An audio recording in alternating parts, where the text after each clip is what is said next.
Okay, welcome. Good morning. I don't know what this is? This is the chair. Thankfully, it came last night, so I haven't carried it up, although I did not open it yet. This is the new chair.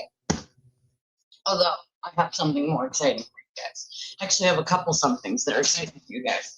I'll give you one thing right now, and then I'll give you one thing you can stick around for later. I made a new song. I made a new song, and it's pretty funny. I'm not going to lie, okay? It's pretty funny. I took it upon myself this morning to make a new song. You know, if you caught the Ethel this morning, aka Just Machado, peeping on her neighbors and complaining about the poor neighbor's box truck with his political affiliations on it. You know, it won't let you like the video. That's weird. Everybody should try to like the video anyway. All the more comments and likes in the first 10 minutes, I am now told, helps the algorithm of YouTube decide if it's important enough to push out to everybody. So apparently the first 10 minutes of a stream is super important. I just found this out this morning. So if you can, it's always amazing if you punch that like button. You know, appreciate that. I appreciate all y'all. Okay, so I'm going to give you guys the song because it's a good song. Sorry, I had to fix the bubbles. The bubbles were all messed up. Okay, I'm going to give you guys a song because I find it really funny. Okay, and if you saw part of Just Machado's Ethel meltdown this morning, she was complaining about her poor neighbor's box truck and like inciting people to like, I don't know, basically harass the guy, giving the whole like address and where the box truck is, parked on his own property, by the way. She's not a very smart person. She doesn't seem to realize you can park that on your own property and put whatever you want on it. You could even drive with a license on your own property as long as you're not leaving the private property. So I made an entire song this morning because, I mean, a lot of karma is coming. You know, the choo-choo train's coming down the goddamn track. And I thought maybe you guys should hear my song. So I'm going to let you guys hear my song, okay? To hear my song.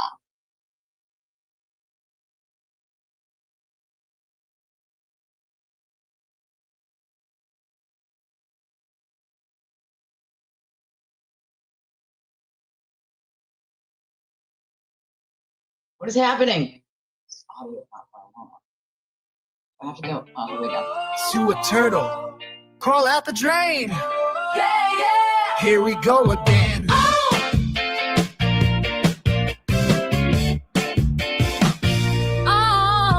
Unhinged bloggers spewing lies all day.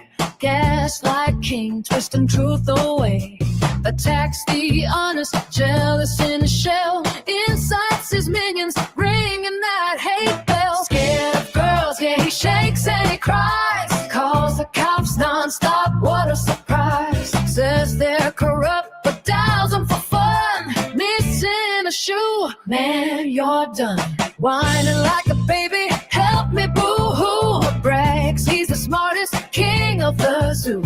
Low IQ, moving court, felony flop. Argued against himself just to make it stop. Fake account stalking, can't even obey. Third time with a judge, scared of Kate today. To a turtle, hiding in the muck. Turtle protocol, cops say enough. False complaints flying, they roll their eyes. Get lost, little guy, under those blue skies.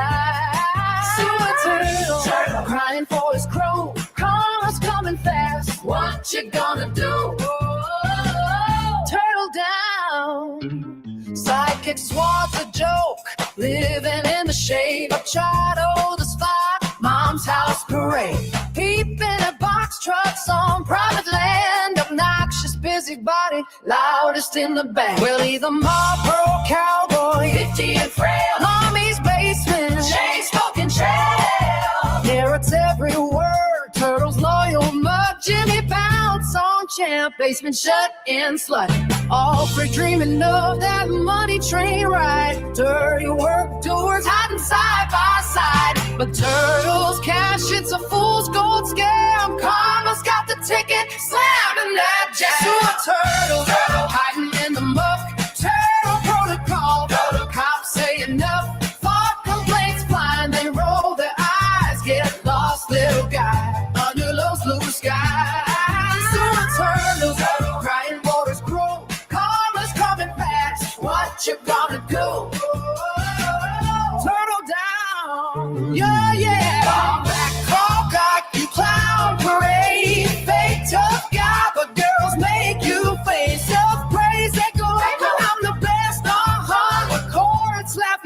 Your brain's in the dirt side. Pigs crashing, train derailed for good. Karma's dancing like we knew it was. So a turtle hiding in the muck. Turtle protocol. Cops staying up. False, the planes flying. They roll their eyes. Get lost, little guy, under those blue skies. So a turtle grinding for his goal. Karma's coming back. What you gonna do? Turtle down, yeah, yeah. Turtle down. So a turtle, lay down. Turtle protocol. Karma's here, yeah. My new song, it's a jam, you guys, okay? It's a jam. It's a goddamn jam. Just saying. I'm just fucking saying. We had whole meltdowns over box trucks this morning. It's a serious issue. Just Machado does not like box trucks on her block. Not for nothing, but it's her mom's house, right? So it's her mom's house. So no wonder why she's had multiple restraining orders against her of members of her community, because she is the most obnoxious busybody on the fucking block. Ethel, stop peeping out the window, Ethel. Stop it. Stop. All right? Ethel, stop. Stop it. Nobody wants a Jess Machado for a fucking neighbor, bro. Giving your minions the address and where the person's parking their box truck on their own private property because you don't like it. She actually called it a billboard. It's not a billboard, honey. You can actually make it a magnet and put it right on the side of your vehicle. You can do that. That's the thing. Then apparently she's bitching and whining about tax numbers or something. And it's like, hey, if he's rolling a sole proprietorship, all he has to use his own social security number. But I mean, I guess intelligent people don't help you understand anything, Jess. You know, I guess that's how it rolls with you. Oh, I know she's not going to love braces, but when I was a kid and I had braces, you were able to change the colors on the bands to like match spring or fall or winter, or you're just, you know, basic, you know, you like pink or black, or, you know, match it to your outfits. You know, you only get it like once a month or once every 2 weeks, but it's a pain in the ass getting braces. So she's got it done, and now it's done. I love it. I'm just saying, I might play that jam again. Not right now, but it's a pretty good jam. I mean, who wouldn't be bopping over there? It's a good jam, okay? I'm just saying. I know it's dark. My problem is this. This window behind me is the problem. And because I don't have the curtain rods yet, it's letting in too much natural light. And I love natural light, but the natural light is too much. It's overpowering my regular lights. And so I need the curtains so that, as you can see, like if the curtains were in the room, it would sort of dim that and you guys would be able to see me better. So, I mean, I'm working on it. All right. I'm working on it over here. I promise. I haven't been able to get the curtain rods yet, but I will, and it'll get better. I promise. We're still work in progress here, people. I'm still kind of working on this room as well. I got some shelves. I got to figure out where they're going to go and some other things on this side of the room. I kind of want to keep it clean behind me. But when I was doing stuff yesterday, I realized something's going to have to go behind me because otherwise there's not enough space in the room for things that are in here. So I'll figure it out. But nonetheless, once I get the curtain rods up and the curtains in this room, I already have the curtains, I just need the super rods. But once I'm able to do that, then the light will be better and you guys will be able to see my face better. So believe me, I'm working on it. I promised. So some pretty cool news is tomorrow, right? Tomorrow's Thursday. Yes, today's Wednesday, tomorrow's Thursday. So tomorrow, oh crap, I should probably turn the volume down on my phone. Yep, that should happen. Tomorrow there are 2 hearings. One for Sandra Birchmore and her baby to get some justice. And one for Kelsey Fitsimmons. And we're going to cover them both. We're going to simulcast with Dierdre to do both. Julie's going to be boots on the ground over there. The Sandra Birchmore thing is a federal case, so there's not going to be a stream to that. But we do have someone who's going to be in the courtroom to give us all of the information. So we're going to cover that. And so we're going to cover both the Sandra Birchmore and the Kelsey Fitsimmons cases tomorrow, which will be exciting. And we're going to simulcast it with Dierdre over to Spaces in here. What did you miss? You missed an amazing song, Ripper. That's what you missed. You missed an amazing song that I made this morning. Hey, Holly, how are you? Oh, you poor thing. That's okay. I love just seeing your name pop in, and I love seeing new names pop in, and I just love seeing everyone. Also, I want to just throw it out there that, the Sewer Turtle has sent his minions after Boston Brandy. And even though me and Boston Brandy might not agree on the Karen Reed case, with that aside, because that case is over, the criminal part of it is over, that's not okay, right? Sending your minions after someone because they stuck up for themselves and they're simply speaking truth that the Sewer Turtle doesn't like, not okay. So if you are on X or you are on Twitter, show your support, because the more people that stand up and say this shit isn't okay, my ring lights are on. I mean, I have bigger lights than just ring lights. I got lights over here, and then the light of the room. So it's just the inside lights. It's the natural light that's surrounding out the regular lights. I got to get the shower curtains. It makes me think of the Sewer Turtle in a shower curtain. The curtain rods. Let us know how that MRI was, but you missed our song. That's what you missed, River. You missed our song. The more people that stand up and say this is not okay, the better. It only applies to him, or Jess, or the Marlboro Cowboy Will, or Jimmy in his basement, And here's the thing, is if you're going to sit there and just talk shit 24/7 about anyone Aiden doesn't like, right, come correct. You can't have Will the Glarer in his mother's basement, Jimmy in his mother's basement, and Jess in her mother's house talking shit about anyone else and how much better they are than everyone else. I mean, come the actual fuck on, dude. I've been on my own since I was 17 and a half. Okay? 17 and a half. I've been on my own since I was 17 and a half. Not living in mommy's basement or mommy's house or daddy's house, but on my own, paying my own bills, my own rent. So you know what happens when you have to pay, 20 some, over $2,000, closer to 2.5 in just rent alone, then gas, then electricity, groceries, toilet paper, just that basic stuff there, internet, not even cable, not even like any extras, but just the basics. Like what happens is most people don't make enough to cover all that, right? But I guess if you live in mommy's basement or mommy's house, you can just put all the money in your pocket. So I love when these people have something to say about everyone else. It's like everyone else is working hard like we do and then paying our bills. You idiots are over there cashing in on the Sewer Turtle's coattails and then pocketing it all because you're not adulting. Yeah, girl, but you chose that. I didn't choose to be on my own since I was 17 and pregnant with a child that I love very much because she's amazing, smart, ambitious, funny, sarcastic, and witty, just like her mom, daughter of mine.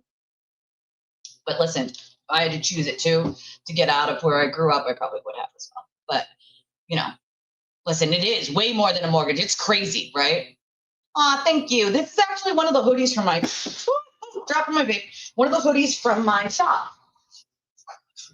It says Justice for the Silenced on the front. It's one of my favorite ones. Casey has one of these with the heart. And Justice for the Silenced, I felt like was one of those things I needed to wear today because of what he did to Brandy yesterday. And when I was attacked, there was no one around to speak up. Everybody was too afraid at that point still. Not anymore, but, Hey, Pam. It is helpful. Listen, I have just been told this morning that the first 10 to 20 minutes of a stream are very important, whether for people liking it, for people commenting in the chat. Apparently, it's very super important for the algorithm. I had no idea of this. This is new information to me. So, But that's, all these tough people living with their mommies and daddies and then, shitting on everyone else who has to adult in real life. That's the part that gets me, is everyone else has to adult. We all have to adult. We have to take care of our chillins and our bills And once in a while, when your adult child asks you for coffee money and you don't see it for days, you send it a week later, but you still send it because it's your kid and she asked for it, you know? Yeah, more than a mortgage, which is so weird because yours, you have 3, right? You have 3 bedroom, like 1. Yeah, you have 3 and I have 3. It's just where you live. See, that's the problem. It's where you live. You live closer to Boston than I do. You know what I mean? Like, if you lived a little closer to where I am, it'd be a little less. I mean, you're not too far from me, but you know what I mean. For a 3 bedroom, nothing should be $3,900 for a 3 bedroom. That's bonkers, dude. I have 3 bedrooms in mine's almost 2,300.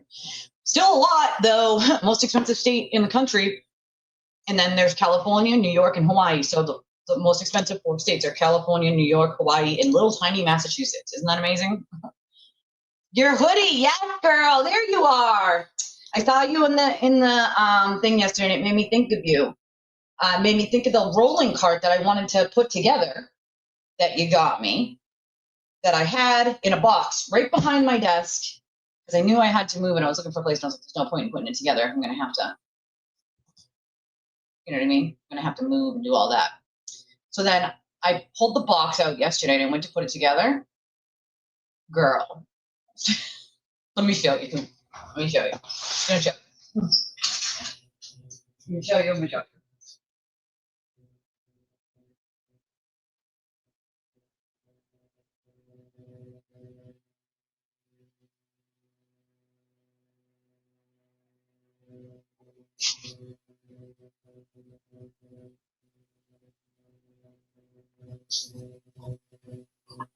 Should be one of those videos where it's, this is what you bought and this is what I got. Right? This is what you ordered and this is what I got. So I was like so excited. I'm like, all right, I'm going to put together the pink rolling cart that Casey got me. This is going to be awesome because it can sit right here on the other side of my desk. I'm going to need it, right? I'm going to need it. And it's going to be perfect for X, Y, and Z, right? I had a whole idea about where it was going to go, what I was going to put in it and everything. I was excited to actually be able to open it because I wasn't going to open it in the other apartment and then have to put it back in a box. I don't want any pieces to get missing, broken. So I left it in its box on purpose, right? So I opened the box. And first I pull out instructions. This is not a rolling cart. That's not a goddamn pink rolling cart. They send me something completely different. It is a shelf, like a 1-tiered tiny square black shelf. Then I was like, oh, maybe it's wrong, right? Because that was covering the top. No, not wrong. Not wrong. These mother goddamn people on Amazon. It's an actual just 1-tier little shelf. There's 2 little shelves that like it fits like this big. It's like 1 shelf, 4 posts, bottom shelf, and it's like this big. I'm like, now it's been too long. No, it was Amazon. It was Amazon. Like, you mother effers. You mother effers. Mother freaking effers. I was so mad. I was like, you people suck. Whatever. I have understood that it's just not going to happen. Just not happening by being rolling cart. It is what it is. It's okay. I'll woosah that shit. Nina! Were you here yesterday when I opened your shelf that you got me? I haven't put it together yet because the plumber has to come back Thursday, so I'm not going to put it together and put it in the plumber's way until he's done on Thursday morning. But Nina, I don't think you were here when we started opening the shelf that goes over the toilet that you got. I love it. Thank you so much. Birkenstock, your chair came last night. I was telling the guys and gals this morning, it's in this box right here next to me. It's heavy. Thankfully, it came last night so that my husband could carry it up. Because when I carried the bed up, I thought I was going to die. 64.7 pounds, like a dog girl. You'd be very, very proud of me. Okay, I picked it up and I went step by step, little by little. Okay. Yeah, you can't return it either. It's too been too late. I should have opened it before and just peeked, but I've never gotten anything wrong from Amazon that was like, not what it was supposed to be. So I didn't even think of it. Yes, this is what you ordered. This is what I got. It's not your fault, Casey. I love you anyway. I appreciate you helping me out. I appreciate you buying the pink rolling cart back then. That's okay. We'll put a new one on the wish list, and eventually I'll get around to getting it when I get a couple extra bucks.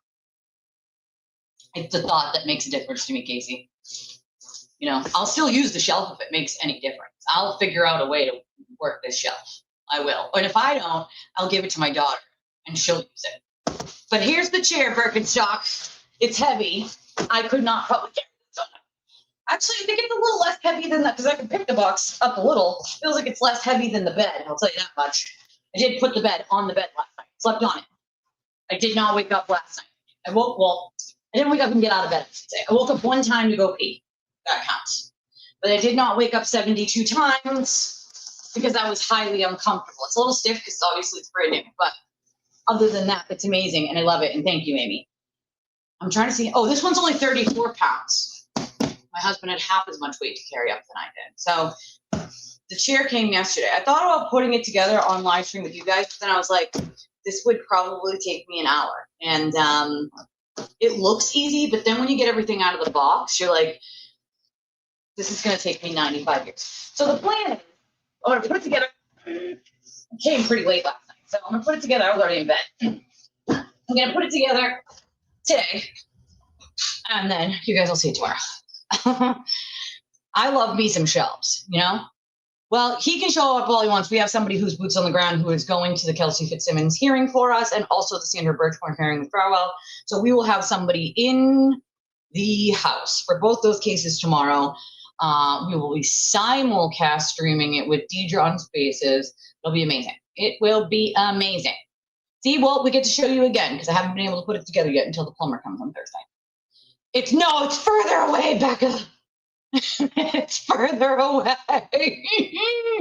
That was one of the big downfalls is, so if I ever did DoorDash a coffee from Mary Lou's, it used to take about 8 to 10 minutes. And if a dasher was already there, like when they made it, maybe whopping 5 minutes. Yeah, now it's like a half an hour, even though I'm only 6 minutes further away. So essentially, if it was like 12 to 18 minutes before is what they would like guesstimate, even though sometimes it would come a lot sooner. If you put 6 minutes on 18 minutes, it ends up in the 20-minute range, like mid 20-minute range. So like now it takes like, 26 minutes to a half hour. So the only downfall is I am 6 minutes further away. So I'm about 10 minutes, maybe. I don't even think 10 minutes, I'm probably like 8 minutes away from Mary Lou's. But, that's okay. I make coffee at home anyway. I just have to figure out what's wrong with my Keurig. I think it's a seal. I honestly think it's a seal. If it's something on the inside, I'm screwed and I won't be able to fix it because it'll cost just as much to get a new one. But I honestly think it's a seal, like one of the outside seals. I intend on having the plumber take a look at it to see if, sometimes plumbers are very handy guys, see if he knows. And then also I've done my YouTube research on people having the same problem. And a lot of them say sometimes it's the seal on the bottom of the, not the reservoir itself, but underneath the water reservoir. So I think that is part of the problem. No, rip funny bone. You can't, no. You don't know, okay? Never. I know. Do you guys have anything like that in Switzerland, Nina? Or no? You guys don't have anything like DoorDash or Uber Eats? Or any, like, the equivalent of that there? Or you guys don't have anything like that at all? It is worth the wait, though. I mean, I didn't have coffee a couple days in the last week, because I was making my coffee. I was using instant coffee. That was a bad idea. It's gross. But I have my own Mary Lou's K-cups to make iced coffee. And then what I do is I keep these cups and then I just make it in these cups. That's what I do. Wash out this cup when I order coffee once or twice a week. And then I make my iced coffee in the Mary Lou's cups at home. Because I know about where the sugar should go, where the cream should go, how much of the coffee. And so like it makes it easier to use these specific cups because I know exactly where to pour it to on these specific cups. So I keep the cup and then I make it out of the cup. only in the bigger cities. That kind of sucks. I mean, to be fair, it's kind of like that here too. In a lot of places, you can't get like an Uber or a Lyft ride if you live in like a more rural area. You might not get an Uber or a Lyft ride, say unavailable for hours until one pops into town randomly. You know, you can't find Funny Bone cups. What do you mean? You can get them at Trushi's. They're not Funny Bone though. They're not called Funny Bone K-cups because they're not. That's not what they are. They are called Toasted Almond Cream. That's the one you want. It's Toasted Almond Cream. The reason why it's a Funny Bone is because they add their extra mocha. They add mocha into it. And what they call their secret mocha. Now, I had many friends who worked at Mary Lou's back in the day because I am originally from, the South Shore and closer to Boston. So their secret mocha is actually a Swiss Miss concentrate. It's Swiss Miss hot chocolate, but it's concentrate. It comes in like a can. And you can't buy it anywhere. And if you do, you have to buy it in bulk. You have to buy like 50 cans at a time. You can't just buy. You used to be able to buy like one really large can on Amazon. You can't do that anymore. Now you got to buy it for like a specialty coffee shop. You got to order like 50 cans. It's crazy. But they use a Swiss Miss concentrate. So what I do is I get a big thing of Swiss Miss, right? And I get like a 2 liter of soda, and I make it in there. I make the liquid in there, right? You put all the go in there and all the hot water, and you shake it up, right? Shake it up. And you put it in the fridge until it's cold. And then it makes the cold, it's not the same as the concentrate, but it's pretty damn close. So, right? Listen, I'm telling you, one of these days we're going to have to, right?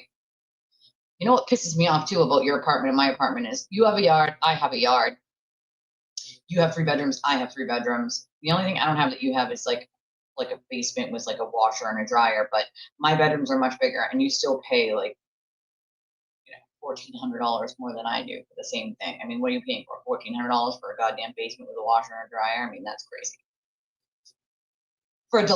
Delivery can get expensive. That's why I do it once or twice a week. Just, it's usually a weekend on Sunday. My husband might order it for me to just be nicey nice.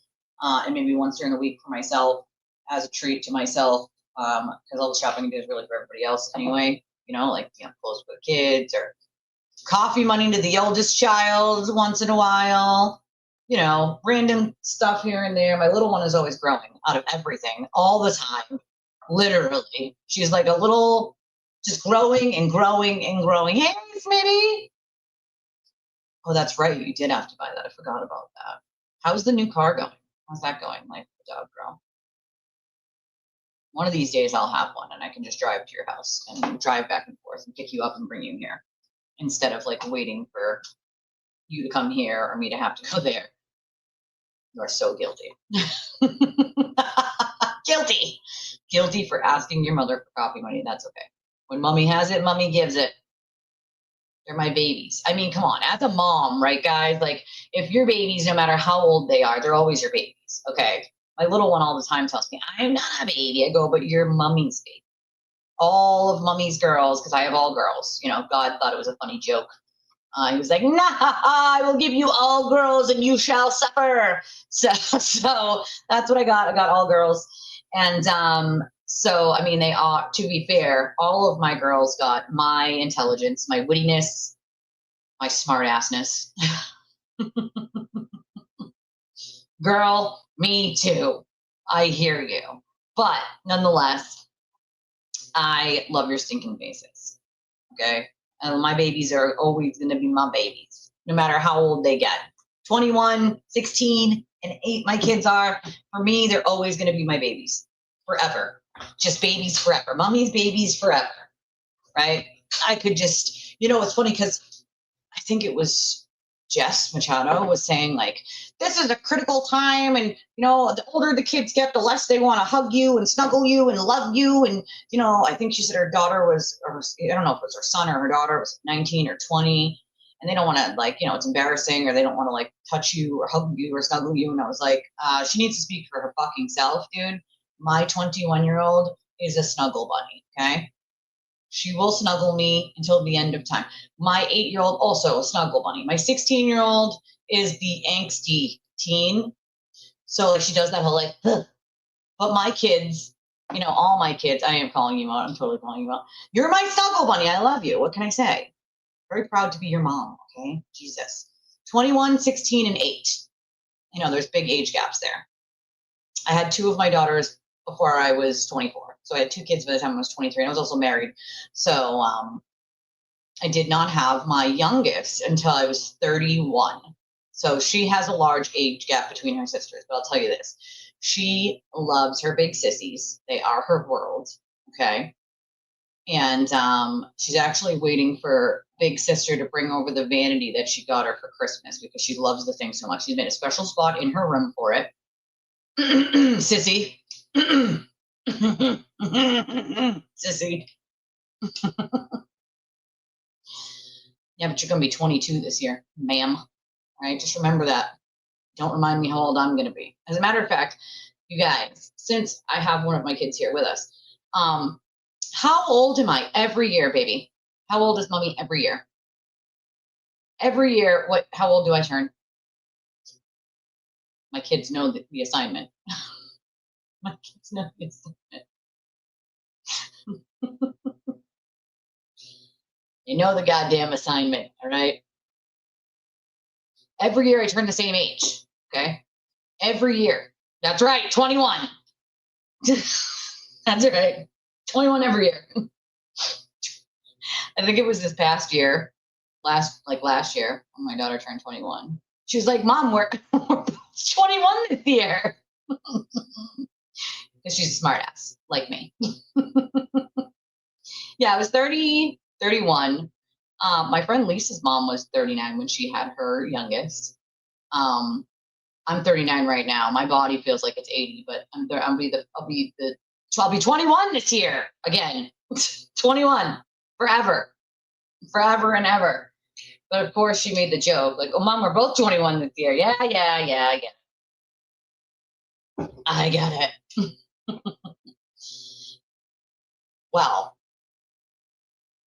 we're forever young, my friends. Although I will tell you, my kids have old souls. Like some of the things that they talk about, they shouldn't even know at their ages. Like how do you know songs from Journey or the Eagles? Oh, that's right, me. Blame the man's for the vanity. I will. Fruit Snack Bestie gets a knuckle sangy.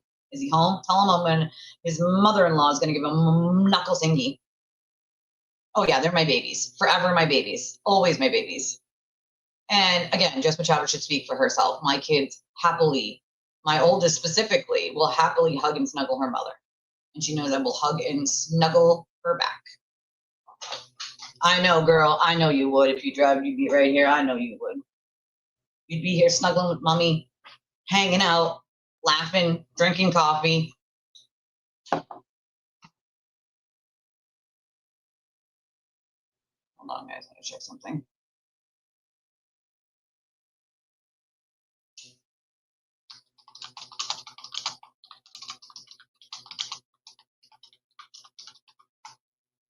All right. We're going to go and talk about a couple things that we got going on here today, but I have to get something real quick to download I just saw. So while I am doing that, for those of you that weren't here when I started the stream, I will give you the new song for the 3 minutes that it's going to take me to download this thing. So without further ado, I give you the new song. You can bebop to it. You can dance to it. You can think about it in your mind when the turtle's going to be in jail. It's a good thought. Let's throw a party, a giant party for sentencing. All are welcome. To a turtle, crawl out the drain. Yeah, yeah. Here we go again.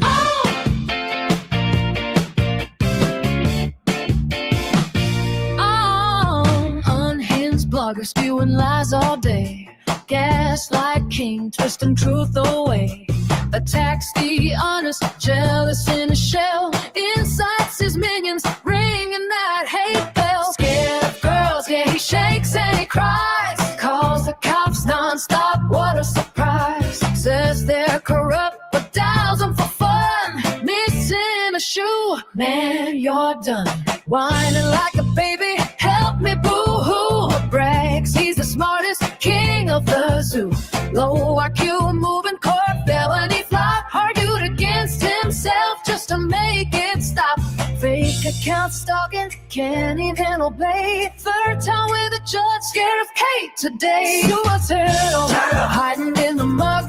Turtle protocol, cops say enough. False complaints flying, they roll their eyes. Get lost, little guy, under those blue skies. Sewer turtle, crying for his crow. Karma's coming fast, what you gonna do? Turtle down. Psychic swans a joke, living in the shade. Machado the spot, mom's house parade.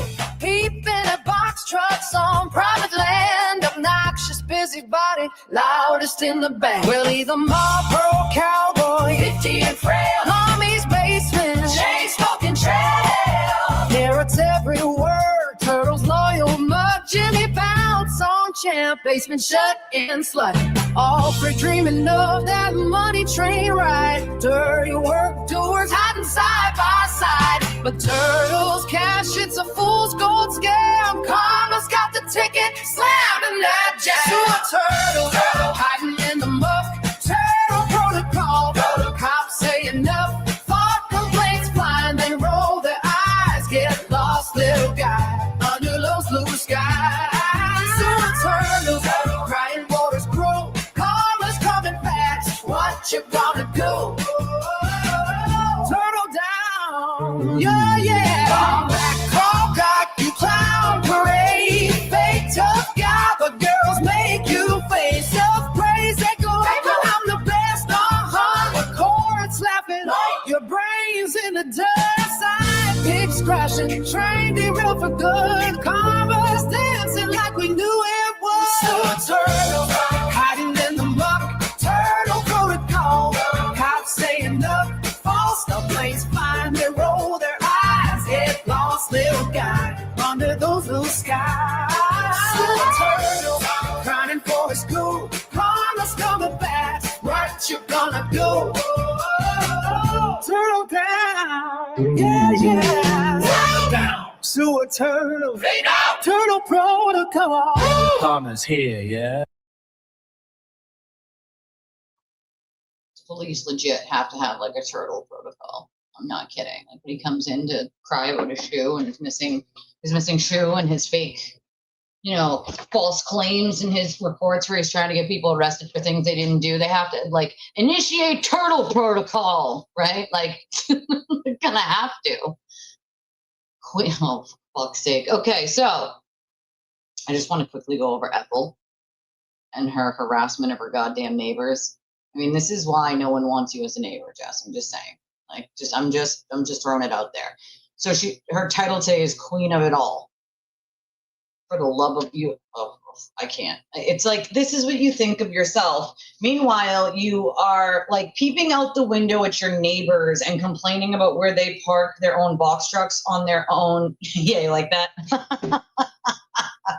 Well, I mean, if I'm Marlboro Red and I've never smoked a Marlboro a day in my life, then I guess he's the fucking Marlboro cowboy, isn't he? That's why I put the lyrics up for you guys to be able to see the lyrics of the song as well. It's a pretty good song. It's very catchy, okay? I had it beat bopping because we untwist all the shit that these people have twisted into fucking oblivion, and we give the truth. That's why it's untwisted now. Because we're untwisting shit up in this bitch. I don't know, it's really hard to listen to this chick. I'm not gonna lie. Like her logic is not okay. Her brain is not okay. Her intelligence is low. And if Turtle doesn't tell her what thing to say or do, she doesn't really know what to do with herself. But I do want to play you guys the whole part with the foxtrot because it just shows you the level of delusion. And I hope nobody has a neighbor like this. I really honestly hope no one on planet Earth has a neighbor like this. It speaks volumes about why Jess has had multiple restraining orders against her from people in her community. I'm marked safe from ever having a restraining order put against me. Marked safe, never had one. Oh, that's right, because then I'll harass people and commit crimes and then like be Ethel out the window and peep out the window at my fucking neighbors and their box trucks on their private property that you can do nothing about, but you think that you can. It's amazing to me. And then she cries, everybody's mean to me. Crying meltdown in 3, 2, 1. I feel like we're going to get one of those today or tomorrow. No, it couldn't be you. You're my child. My children can't have low intelligence. It's not in their blood. It's not in their DNA. I'd be afraid for you if I didn't teach you all the things that I taught you, and also taught you how to be a good human, a kind human, to help other people, even sometimes when you can't help yourself, because it's the right fucking thing to do, right? What does Jess teach anyone on planet Earth? How to peep out the window, Ethel style, at your neighbor in his box truck? Like, what? Who does that? I'm just wondering. Like, does anybody else peep out their windows at their neighbors? I don't. The neighborhood I just moved from, I love all of my neighbors. I just had my neighbors over the weekend. It used to be very convenient. We could just walk across the street and the adults could hang out. We used to hang out, sit on the porch, out in the backyard, and the kids would play. You know, it was very convenient. All of our neighbors knew each other. Everybody would come over, hang out, have coffee, get their hair cut. One of my neighbors was a hairdresser, get your hair cut, get your hair done, whatever, right? Whatever. This is just crazy. I am so excited. I love it. I know, right? I love it. The chair is going to be amazing. And that one goes up. This one doesn't. Sad. I'm going to have to throw like a whole funeral for this chair. I've had this one for years. Probably like 6 years now. I mean, it's a long time for a chair. All right? It's a long time. Like a little funeral for my chair here, you know? I started with this chair. I had it before my show ever existed. And I'm moving on, chair. I'm moving on. But also remember, I will not be here with you guys next Tuesday. My husband's grandmother passed away, and the funeral is at Bourne National Cemetery, which is a military cemetery, on Tuesday. I guess it took that. They said it would take a couple days to dig, of course. So it wasn't for a whole week. But just keep that in your minds that I am not missing on Tuesday. I will be, I'll make a post just reminding people that I will not be here on Tuesday. I'm fine. I'm alive. I'm okay. I just won't be here, obviously, because that's important. Also, don't forget to call your dad, or at least text your dad. I know you can't answer it when he's at work, but text your dad at least, and tell him that you heard about his grandma. Technically, it's his grandmother, his step-grandmother, but she's been around longer than he's been alive. So to him, it's his grandma. Hey, how are you? Yeah, so we got those updates. We're working on it, If you missed the song, you can just rewind a little. She's in there. She's in. We had to throw her in the song, Ethel, there. It is. Yeah, new. Need to try and see the Mickey Flanagan peeper gag. Oh, I didn't write this down. You guys know I am. If I can't write it down, I will not remember it. I will not. I have too much stuff in my brain already to actually remember everything. I'm going to need to see this, Casey. You guys know me. I was on, guys, I watched that ancient Egypt stuff all over the weekend because, I love anything that has to do with moments in ancient Egypt. But then I got into this kick because something was on about Atlantis and Plato, who had talked about Atlantis and a couple other. So, I got into this whole, Atlantis watching thing. It was kind of cool, not going to lie. Very intriguing. Interesting. Oh, yeah, buckle up. This is a little much. Yeah, Uncle C, we won't say his full name, but Uncle C is MIA at the moment, and the family filed a missing persons report. So if anybody does know who my husband's brother is, he has not been seen or heard from in, say, about 2 weeks since the grandmother went into the hospital. That was the last time we heard from him. It's a very real possibility that he is running around in active addiction.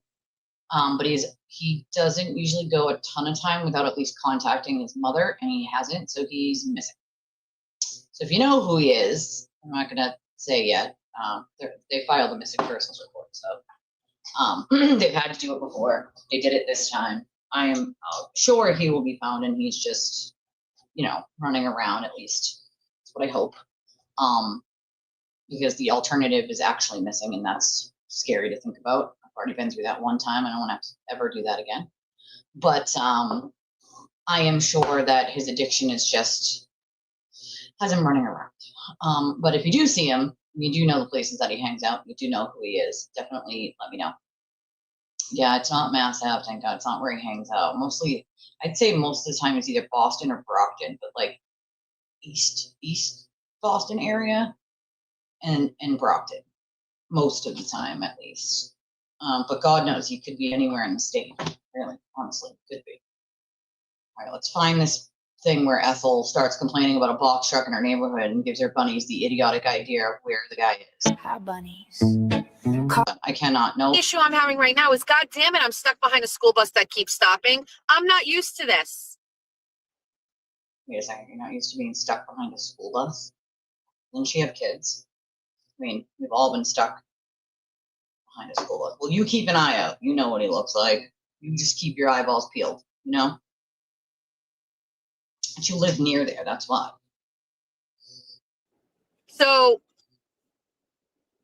that's what's going on. Sweetles was getting ready. Jeffrey is not working from home. I'm just giving you the breakdown. I'm giving you the breakdown of everything. I know, it's a lot, Nina. It's a lot. Jeffrey is not at home today. Jeffrey is... Okay, I'm just wondering, like, why do we need to know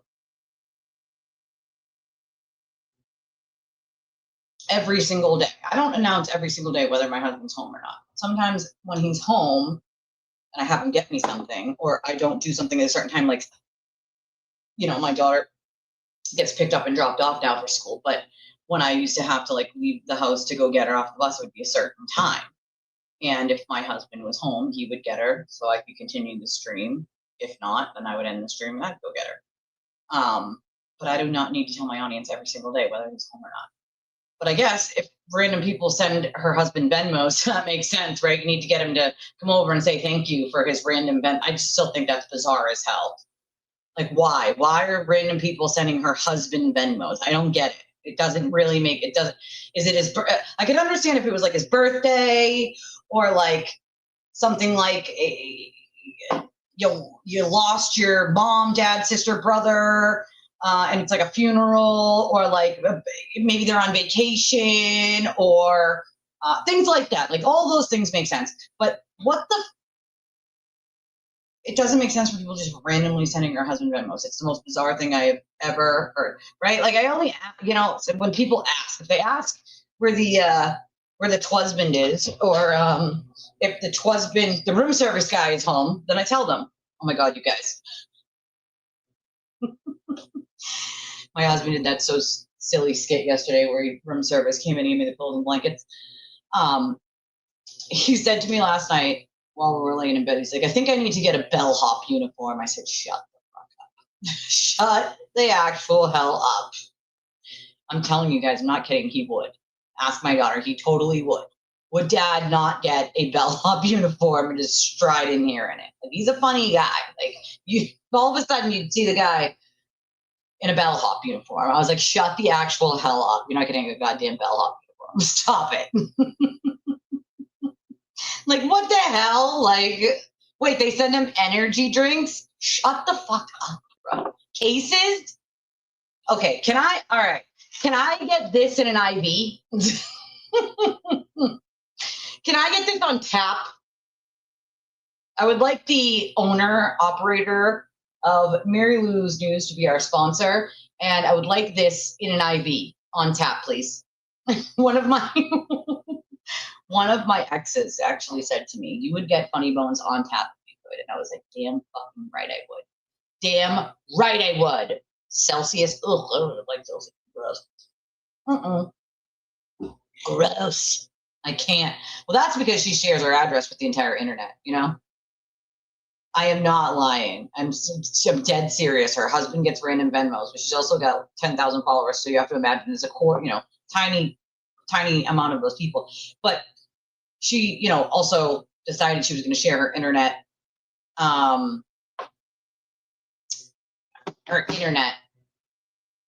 Sorry, I'm thinking about internet at the same time as this. Her entire address with the internet and phone number with the internet. Like, what? I do. I saw it. I did. So there's a lot in his phone extraction that hasn't even been released yet that I'm like, her daughter gets up to. Well, my daughter's in the chat, so feel free, folks. Feel free. She says, feel free. My adult, she's an adult, but like, she's still my baby. Still my baby. And I mean, not for nothing, but is there something like, is her daughter like graduating college? Or, I mean, to be fair, my kid's like lived in a hospital most of her life, Like, I mean, it's weird. Like, okay, sending the daughter and the husband and like what? Like, listen, I would buy my child the world, all of my children the world if I could. But it's kind of weird to me. It's one thing if people take it upon themselves, right? And they're like, oh, I'm going to send something for her and her daughter. That's one thing. Like I put things like leggings on a thing for Riley because she's always growing. So I put like, you know, leggings and stuff like that on my wish list for her. But it's weird. You know, like, okay, that makes sense. Okay, maybe she's homesick. Well, to be fair, my kid's sick every day. Like, well, they don't come. Girl, that's why there's a thing like an Amazon wish list, you weirdo. But that's what I put things on the wish list. Like, if people choose to want to pick up something for the kids there, and the kids say they want something specific that's not super expensive, then okay, I throw it on there. And if someone chooses to pop it off, they do, you know? But I'm a weirdo. I don't get to, I mean, I get to walk in though. I'm your mother. That's how this works. You know? God damn it. You haven't, not yet, no. But you also, every time I ask you what you want, you always go, I don't know. I don't know. Yeah, Alex and Ani, they used to have bracelets. And my kids used to like those. Sent her their collection, like their own personal collection. That's weird. You need a tripod. Actually, I might have a tripod for you. It's a small tripod, though. It's not like a really large one. It's like a roll the clip. I can't. All right, here we go. I got the timestamp. Jesse sent it to me. It's way in here. I'm shocked. I thought it'd be closer. I mean, the guy is a neighbor in the sense of like he lives in the neighborhood. He's not on the same street. He lives in the neighborhood. Okay. So like, why are you Etheling your neighborhood? You fucking weirdo. Care if it were somebody else, but the fact that it is him, it is his business, and all of the things that he does and he gets around with. His father, I mean, talk about investigative journalism that you guys don't like see from me. Hold on. He doesn't care about anybody else. We live on the street. I'll turn the Okay, this is her already talking about the guy. I'm gonna back up to where she starts. Yeah, Birkenstock, so many people have said that to me lately. They're like, I used to follow her and just what she stands for, what she does, the dog whistle she takes, and she constantly tells people, well, it's drama, so I'll do it absolutely for money. It's like, I'm not willing to sit here and lie to my audience for money, sorry. Or create something sensationalized that just isn't for money. If people choose to donate to the channel, they're going to choose to donate to the channel. I don't need to fake it, the funk, dude. You get me and all of my, beautiful disaster glory. You get me for better or for worse. You get me who I am, not a fake me, just me, Yeah, that lady yesterday, that was like too much for me. Like you use that poor woman for content. Whether it was a real situation that something triggered this woman to remember these things or want to talk to someone about them, or it was a mental health concern, either way, you use that poor woman for fucking content. That was not content for you to make. That was someone's life. That's someone's real life and their real struggles. Who the fuck are you? It was gross. It was disgusting. I was like, she didn't even give the lady basically an option. She's like, well, I'm working right now. When Jameson decided to move, specific time and date to meet that woman and a specific place to meet that woman, come on. You couldn't just give her that 10, 20, 30 minutes that you carved out to meet her. You had to stream during that very same time to make her content and then say to her like, well, I'm streaming right now. And the poor lady doesn't really have a choice. What's her choice? She either gets to talk to the person she wanted to talk to, or she says no and has to walk away. Like, so what option did that poor woman have yesterday? You missed this Jessica Machado Ethel here, using a poor woman's mental health or abuse as a child, either one, as content yesterday, instead of shutting the camera off, shutting the stream down, and talking to this woman that she had already set a time and a place and a day for her to meet to speak to her. It was gross. It's gross. It's just gross. To this waterfront property, he was no longer in the North School District.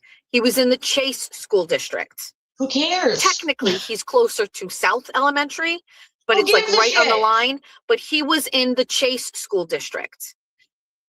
Do you know what this motherfucker did? He resurrected a redistricting committee. How dare Had the he? redistricting committee meet, and they redistrict this town with a buffer zone to include his property in a... How dare someone do something they're legally allowed to do? You could have done that, Jess. Did you want to redistrict your kids to a different school? You could have done all that. Who gives a shit? Why is that a problem for you? See, this is what I don't understand.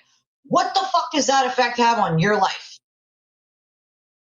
Yeah, I'm not a fan either, Kathy. Not even a little bit. You know, not even a little. Well, I mean, I mean, she has no ethics to uphold. She's not a real journalist. She's been fired from the last 5 journalistic jobs she's ever had. So, I mean, she can pretend all she wants, but she has no ethics. So it's not like she's going to keep anything confidential. I mean, this is the reason why my sources stay confidential, whether I like the source, whether I like the person, whether I never speak to them again or not, is because they came to me with information or something that they wanted to talk about. Who the fuck am I to just blast that everywhere? Who does that? That's just a horrible thing to do, right? Aiden has no problem burning his sources. Jess has no problem using people's fucking content when they're in a serious situation. I mean, where are the ethics? I mean, do they exist anywhere with these people? I'm wondering, you know? It's weird. He's running for office. Of course he is. It's politics, so she has to, you know, shit on the guy probably, because I'm guessing that her person, which is so funny because every person that she like supports ends up either cashing out, losing, or they lose support because she talks about it. You can bet these candidates are probably like, don't say my name. Shut the fuck up. Stop talking about me, lady. Stop it. A buffer zone for North Elementary so his child could qualify to go to North Elementary. And when I called him about it, he told me he could do whatever he wanted. And I went and filed an ethics complaint about the redistricting committee. And nothing happened at a state level. I want to even get further. Let's get further into what, oh, yes, this is what we're talking about with Jameson. So me messaging him privately, believe me, I have that right, but I also have the right to show up at a selectmen's meeting tonight and go to public input and be like, why is there a box truck with advertising for 2 months parked on Riverside Avenue that nobody's using? Okay. I hear a lot of whining and crying. I'm sorry, I had to move that shelf in front of some of the sun because I literally can't even see myself. Because the sun is like reflecting off of everything. I almost wonder if I shut this one off a little bit. Gotta get rid of some of this natural light in here because it's killing my lighting situation. Right? Someone send her a fucking ambulance. Grammy Cheryl is right. You're right, Grammy Cheryl. You know? Yeah, didn't she say that she went to court and claimed that her kid lived somewhere else to get her into the school that she wanted? You know? Like, what the fuck? What are we doing here? Like, what the fuck are we doing? It's weird. You know? It's weird to me. Why does this affect her? I can go to the selectmen's meeting. You sure can, Jess. You can bitch and whine and call the ambulance and moan. And guess what's going to happen? Not a goddamn thing. Not a motherfucking thing. Because nobody cares that you want to ethel your neighborhood, lady. Okay? No one. As a matter of fact, that makes her a really annoying fucking neighbor. Everyone dreads having a busybody ethel neighbor like you. Like, I mean, is that right? Is there any day that she doesn't file a complaint? Like, lady, fucking turtle protocol initiated. File complaints, waste people's time, you know, fuck it. Who cares? Okay, it's a truck. It's parked. Is it yours? Does it affect you? Are you going to die? Are you on fire? Like, is the truck somehow harming you, Jess? No. Oh my God, it has political signage on it. Well, Jesus. You know, like, come on. The fuck? Yeah, it's hard to explain because there's no, like, tone in a chat. That's the one thing I don't like about chat like that. It's like there's no tone. Also, thanks for I just want to say thank you to the people last night after I was here. I made dinner and then I hopped on Spaces with MLF and then I listened to some Jay Boogie and Amy until stupid King Twitter keeps booting me off on my phone. And by that time, I had shut the computer down. I was laying in my bed. I was trying to listen to Amy and Boogie, and it kept booting me. I'm like, motherfucker, dude. X really needs to fix their problem with listening to Spaces and being able to do, and you can't do anything else while you're listening to Spaces at all. At all. Drives me fucking bonkers. All right, back to the whining, back to the ethling. Okay. But this is par for the course for what Jameson does. They made this huge stink out of it where we needed a buffer zone, that there was overcrowding and hold on. Maybe there was. Hold on. Crazy. So. Oh, for fuck's sake. They made this big deal, big stink. Sounds like you're the one that made the big stink. Like you're still making the big stink. Again, how does this affect you? Like, I'm just confused. I'm wondering. Like this isn't an HOA. This is a regular neighborhood, folks. Yet Jess owns the neighborhood, okay? And I love when she actually in my neighborhood. Honey, you live in your mom's house. The house is in your mother's name. Mortgage is in your mother's name. It's your mother's house. Your mama's house, your mommy's house. Now, to be clear, my children are more than welcome to stay at mommy's house for the rest of eternity if they want. I will love them and I will snuggle them and I will spoil them because they're my babies. And they're all girls and I'll snuggle all my girls and love them.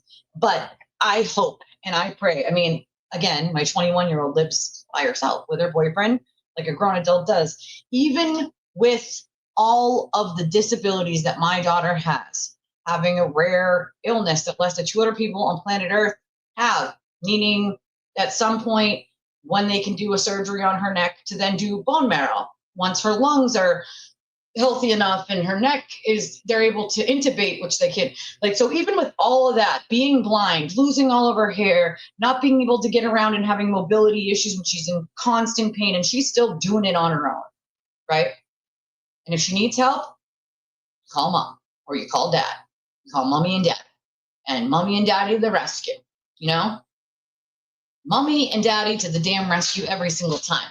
But I would hope that 50-something years old, that my child is not living in my, in my house and then bitching about every neighbor that I have surrounding and echoing. But my children would never do that because my children were taught correctly. Not that Jess's mom didn't try. I'm sure Jess's mom did an amazing job and there's something wrong with her. But like I would hope that my children wouldn't be that ignorant considering it's my home in my name to make a huge problem with everyone in the fucking city. Everyone in the town that I live in knows who I am and can't stand me because I'm a busybody loudmouth like she is. I can't. I get along with neighbors. I like people. I've always gotten along with people. I enjoy different types of people, you know? I can make a friend anywhere I go. You know, I just can. I just like people. I'm a people person. I'm a social person. People like this, they just think everyone owes them everything. They shouldn't have to do a single nice thing for anyone. They shouldn't have to help anyone. They feel entitled to everything should go the way that they fucking want forever. I was telling you guys how my daughter went out of her way to take a part of her social security checks, not a lot, you don't live on a lot, right? Part of her social security check to buy gifts for other poor kids. She's poor herself, right? And you know where she, probably learned that from is her mom, who's done that a bunch of times. I'm poor myself. I do what I can. And then you get people together if you can get 10 people together to buy one gift each for one kid, then it's 10 gifts, right? Or if you can get 10 people together to buy 2 gifts, one for a boy, one for a girl, like that, you know what I'm saying? Like you can get people together to help out, right? You can do amazing things helping other people that way. My child chose to do this on her own with her own money, even though she's low income herself and disabled. I taught my kids right. This kind of entitlement at 50-something years old, living in your mom's house and then bragging about, I make $500 a show. Here's my and gifts. I'm killing it in the money situation, but then I have a broken washer. Like, I mean, I don't bitch about all my neighbors. Then I'm going to cry and whine when someone puts something online about me that I don't like, that is in my own words, that I said from 5, 6, 7, 8 years ago. And I'm going to call their work and I'm going to get them fired. You know, like what the? Is it condoms or bad to sell? Creamy Cheryl, I love it. That's why I said there's no HOA. It's not an HOA. It's a regular neighborhood. Like. Condoms are bad still. You guys kill me. No, I think it's political signage. God forbid, right? Reason for this. When I lived with my ex, we lived in South District. Okay. And I was on the PTO there. I was the PTO president at South Elementary. Very much involved in South. I lost my home to foreclosure with my ex and rented a property literally around the corner from where I live now, right around the corner from where Jameson lives. And that put us in the Chase Street School District. So we went to Chase Street School. Of course you had to allow that comment. It's the funniest thing I I've would ever have seen. preferred to have stayed over there. I had connections at that school. We had been there for many years when Julia was there. I asked, the answer was no. You can't, you have to go to this other school. Furthermore, Jack went to a preschool program there because of his diagnosis at the time. And we were still living, it's so complicated. We were still living in, basically to let you know, there were 2 separate occasions where I asked for my children to go to a different school within the town, and I was told no. Yes. But when little Princey wants to move to a new house and it's outside the district, and by the way, way outside the district. I see. So she's upset someone else got something that she didn't get. Mm-hmm. See, there's this thing, Jess, called putting in the work. Mm-hmm. And you could have done exactly what this guy did. Put in the work. If it was meant that much to you for your child to go to that school and you thought maybe it needed to be redistricted and that one was closer, you thought you could have put in all the work that he did to do what he did to get his son what his son wanted. You could have done that yourself if you wanted. Instead, you just bitch and whine that someone else did it and you didn't get what you wanted. I mean, is she going to throw an Aiden tantrum? Do we need to remind everybody what those Aiden tantrums look like? I think we do. Can you please not go back? Can you please not go back? I mean, I feel like just replace him with. Can you please not go back? Can you please not go back? I can't get the new district. I can't get it. It's not fair. Like, is this real fucking life? They got something I didn't, therefore I'm jealous and I shall bitch about it. Right. North Elementary is further away from his house than any other school in our town. They literally created a buffer zone under the precipice that there was a need for a buffer zone. There were so many people that needed a buffer zone. And Jameson's child was able to stay at North despite moving. So I put in a public records request and asked about the buffer zone. Where are we at? How many kids are partaking in this buffer zone? What's going on? Blah, blah, blah, blah, blah. So after it was all said and done, meeting after meeting to create a buffer zone, the urgency for a buffer zone, I said, hi, I'm wondering how many students from each school have had to use the buffer school as a designated by the committee that you led this past spring. Okay. So how many students in the South School District are using a buffer zone school? 1. Wow. 2, how many students in the Chase School District are using a buffer zone school? 3. Wow. How many students in the North School District are using a buffer zone school? Or you, Jess. 3. And his children were 2 of those 7. So we created a whole ass fucking buffer zone to allow 7 children to switch schools for what? Essentially, I should just put in a fucking request right now and ask how many kids. Let's do that just for fun, just to prove a point. You people that are like hating on what I'm doing here, this is a person who has circumvented all rules and everything.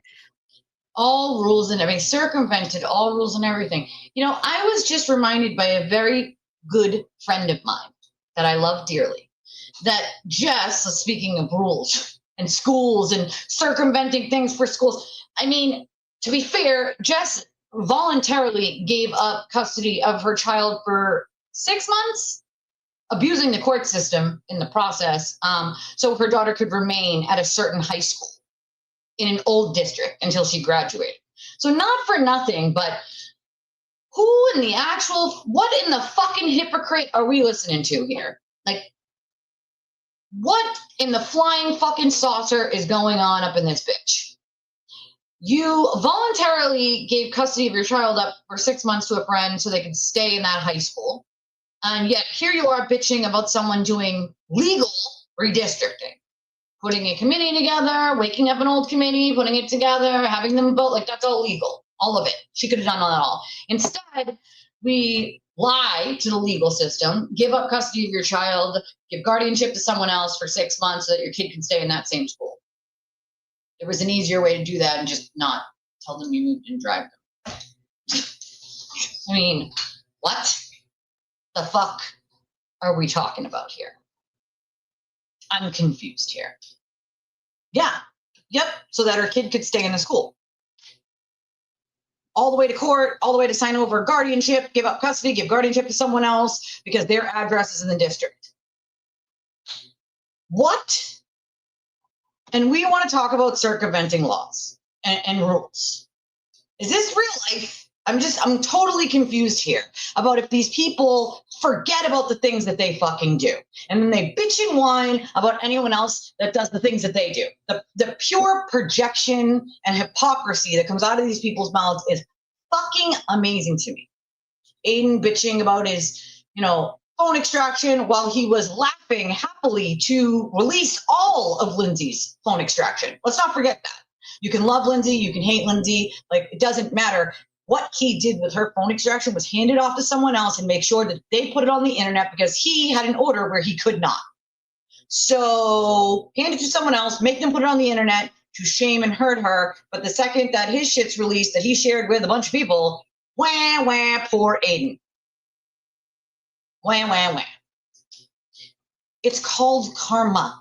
Karma. Do you guys know how to spell it? I don't think you do. The intelligence is low with these people. I don't think they do know how to spell it. But it's called karma. The universe will give you back exactly what you give to other people.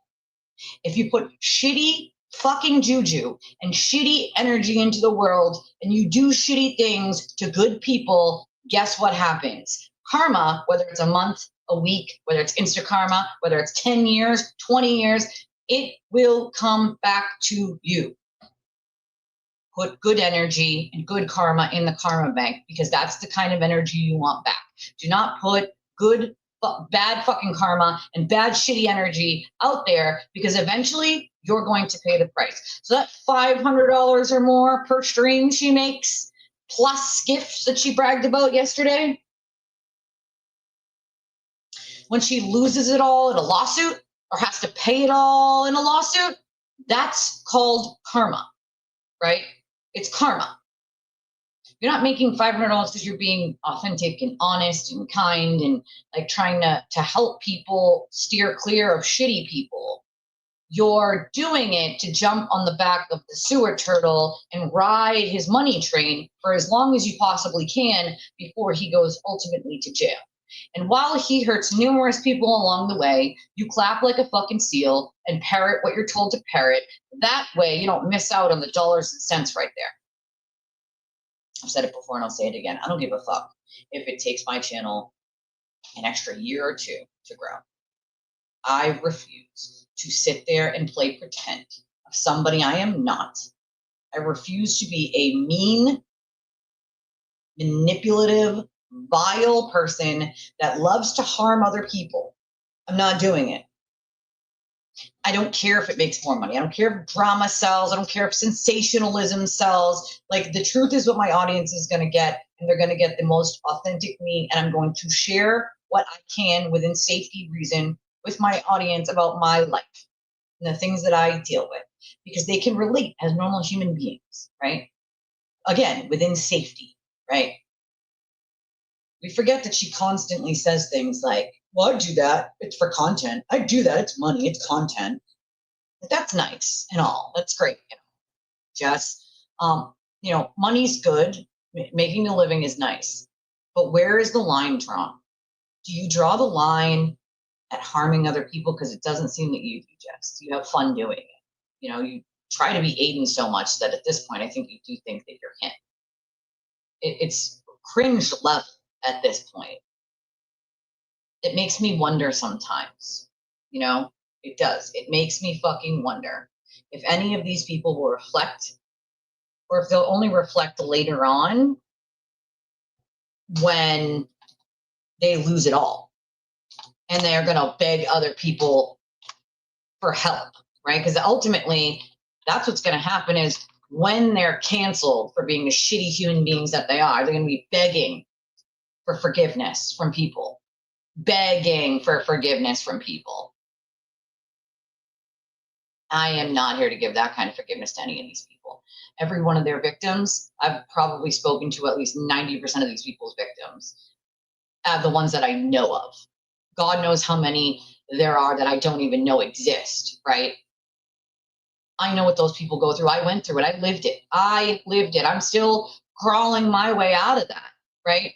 I was smeared, lied about, shamed, the whole shebang. And I still have to correct people about lies that they tell because Aiden said so. Aiden said so is not a fucking truth. It's what he does to hide his own badass behavior. Like,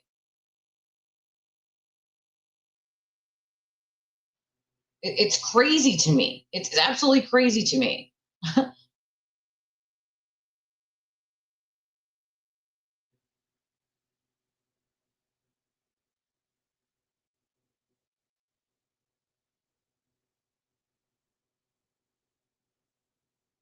Oh, thank you, Grammy Cheryl.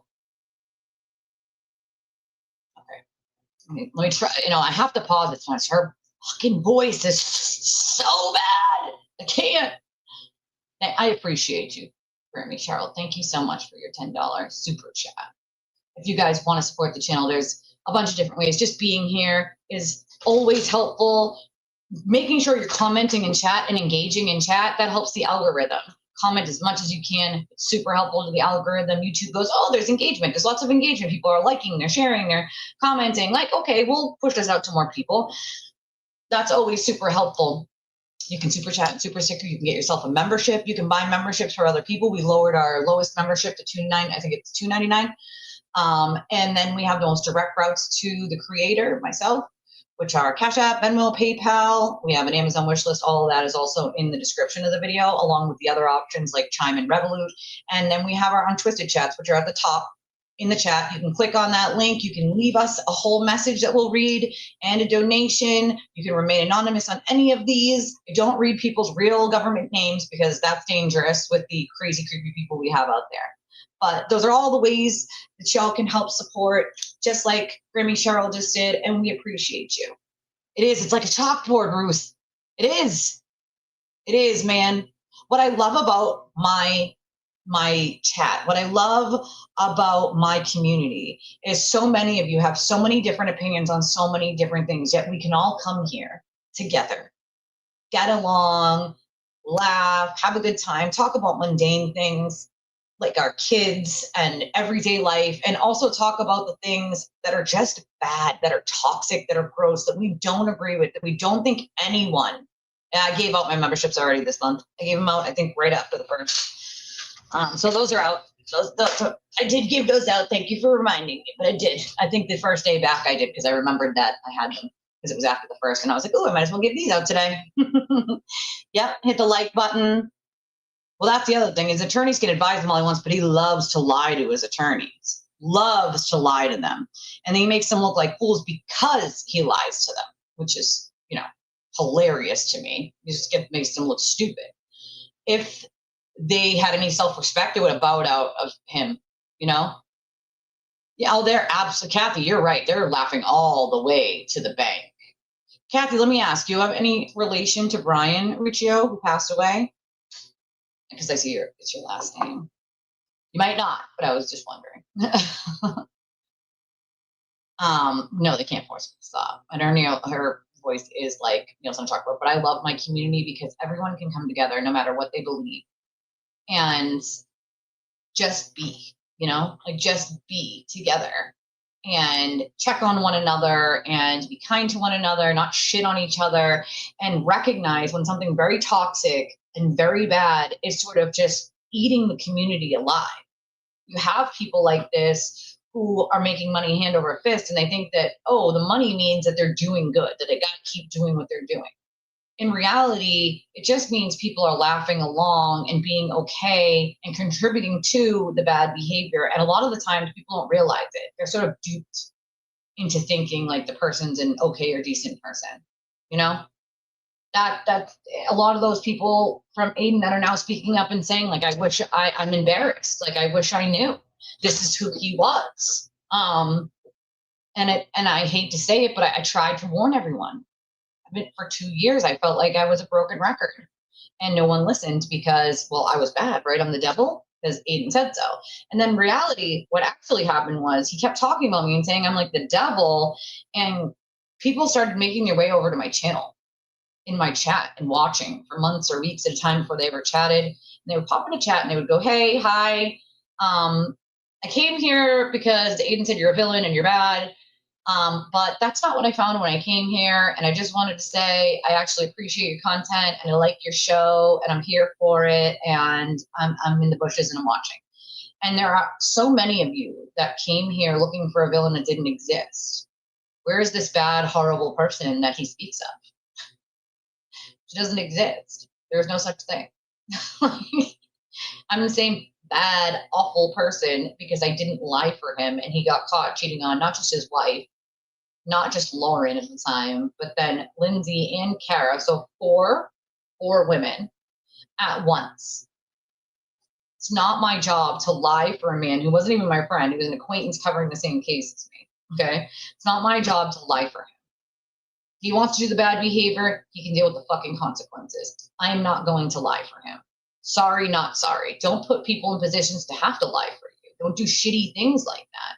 But because I didn't lie for him and ultimately he got caught doing what he was doing, I was the devil. And so that warranted him harassing me into oblivion, lying about me, making shit up, having his minions lie and make shit up and try to back him up on his lies, which is how it gets so scary, is some of his minions are willing to actually lie and be like, I know that person. They did this, this, this, and this. And Aiden's right because I was there and I saw it. When in reality, it never happened. They couldn't have seen it. And they're just willing to lie for him. That's the scary part because then people actually believe it. They actually buy it. They believe it. And then they repeat it. Oh, this person's bad. They said this happened and this happened and they saw it and they were there when none of that happened. It's crazy to me. It's absolutely bananas. Oh, thank you, Holly. Holly sends 25 for your 2 curtain rod sets on your wish list from Holly. Thank you, Holly. I'm going to get this today. Thank you so much. I appreciate you, my friend. That is awesome. I'm getting those. So obnoxious back there right now. So you guys can't really see me. All the light is like, I feel like it needs like a, see what I mean? Like if the light was killed around it, you guys would be able to see me fine. So hopefully, I think they only take 2 days or a day. So hopefully by the end of the week, we'll have those up and running. I had the black sort of see-through ones up last time. I think those are the same ones I'm going to put in this room. If they worked well, then why not change it if it already works well? You know what I mean? Thank you, Holly, so much for sending that truth bomb. Where's my little freaking, God damn it, where are they? Where are my little truth bomb things for Grimmy, Cheryl, and for Holly? Where are they? Here they are. I found my explosions. There's my truth bombs. Just dropping those goddamn truth bombs everywhere. I appreciate you guys. Thank you so much. All right, let's Nails on a chalkboard. All right. Keep going with the ridiculous rant of Ethel. For his own benefit, without the care or thought process of anybody else. All right, Ethel. Calm down. Robin. Ethel.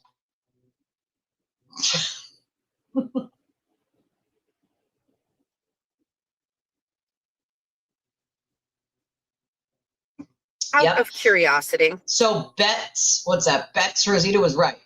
She said, I moved out of my old district in just chat, and my kid could continue to go to the old school if I provided his transportation daily.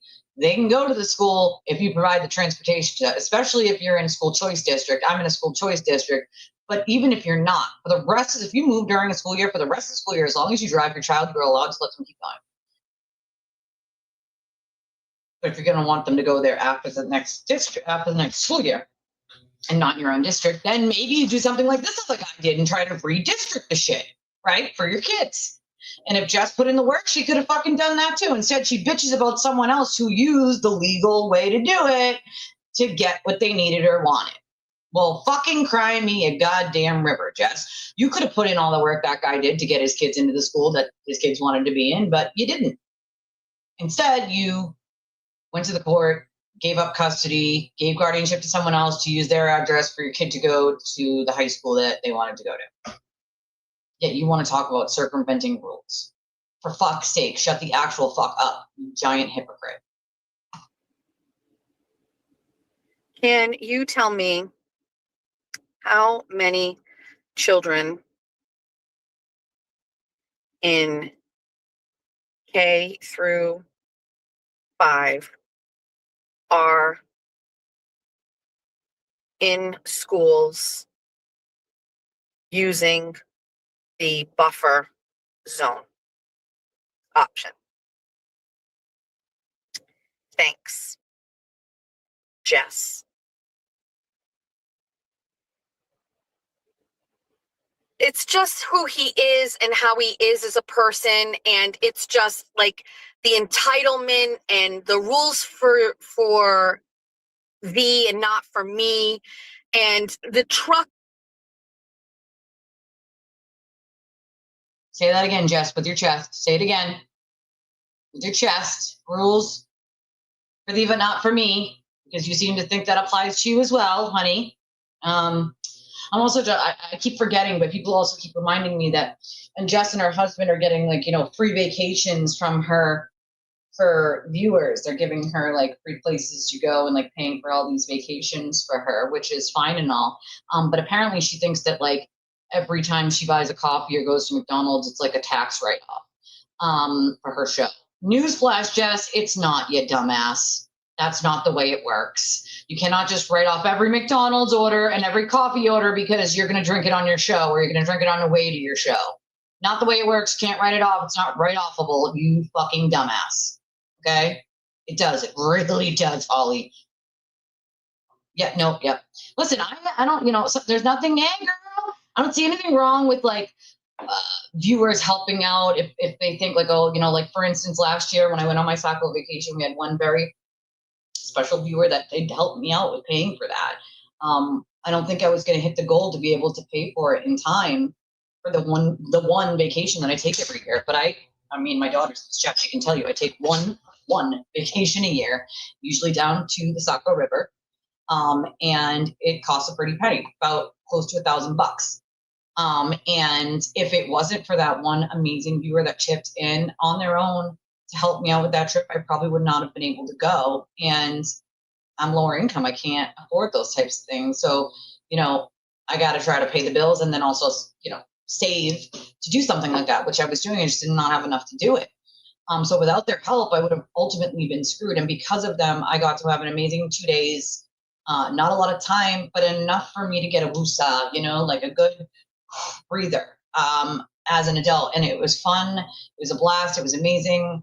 I absolutely cherish that trip every year because it's the one time when I can just adult and not have to really worry about anything and just be with the people that I care about and laugh and have a good time. And, I don't have to worry about working the next day or whatever. And so if it wasn't for a viewer of mine, that wouldn't have been possible. it's the way that she does it. It's how she goes about it. It's not that she, you know, is getting it. It's in the way that she does this whole, like, well, I'm going to go on this free vacation from this person, and next week I'm going to do this, and I make $500 plus gifts on my show every day, and I'm amazing and awesome, and all 5 things that have to do with my last 5 jobs are I'm amazing and awesome. I could not believe that that was actually a statement she made. Not that she was fired from the last 5 jobs, but it was everyone else's fault she was fired because she's awesome and amazing, and everything is some sort of like political hit job or everybody just doesn't like her. Well, gee, do you ever ask yourself why you're the common denominator? I mean, Aiden doesn't ask himself that, right? Jess, why don't you ask yourself that? Why are you fuckers not the common denominators? Why are you guys not part of the motherfucking problem? Listen, I think everyone deserves vacation, but I know, so someone said she told her daughter to get the fuck out of the room if she was sick. If her throat hurt, like get out of the room. You know, yeah, we would all, right? Like I would write off my coffee. We would all write off McDonald's that we DoorDashed while we were at work. Like the fact that she actually thinks that logically in her brain that that's something she can write off is actually fucking quite hilarious to me. I've been filing as a sole proprietorship since I had my drilling and setting pearls into jewelry business. And there are things you can write off. Those are not them, right? Those are not them. You itemize, you save receipts, but those are not things that you can write off. You cannot write off your fucking coffee for the day or your McDonald's order for the day. It's just not the fucking way it works, you know? It's not the way it works.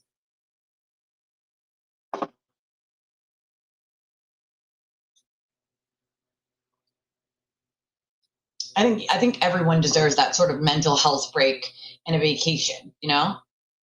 Girl, listen, it's not just me. Believe me, if it was just me, girl, I would. It's not.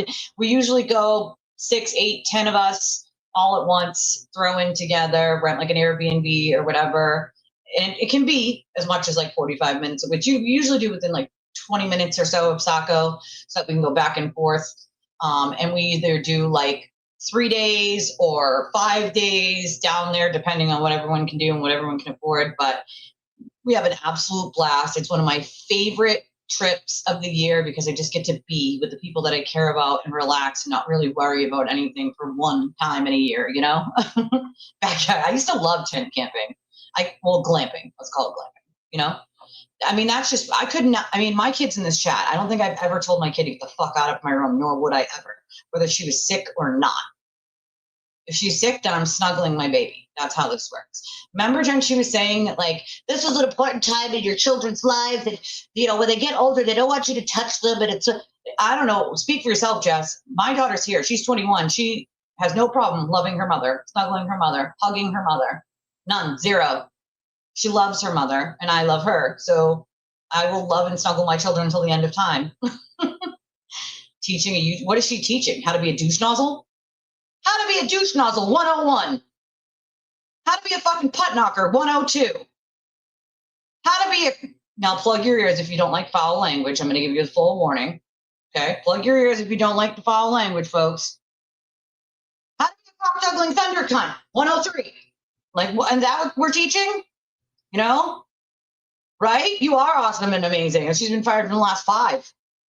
From the last fucking 5. All having to do with journalism,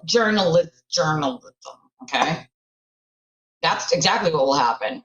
And then she'll get an audit and cry about it. No one told me I couldn't write off the taxes and the coffee and the McDonald's and the pens I bought.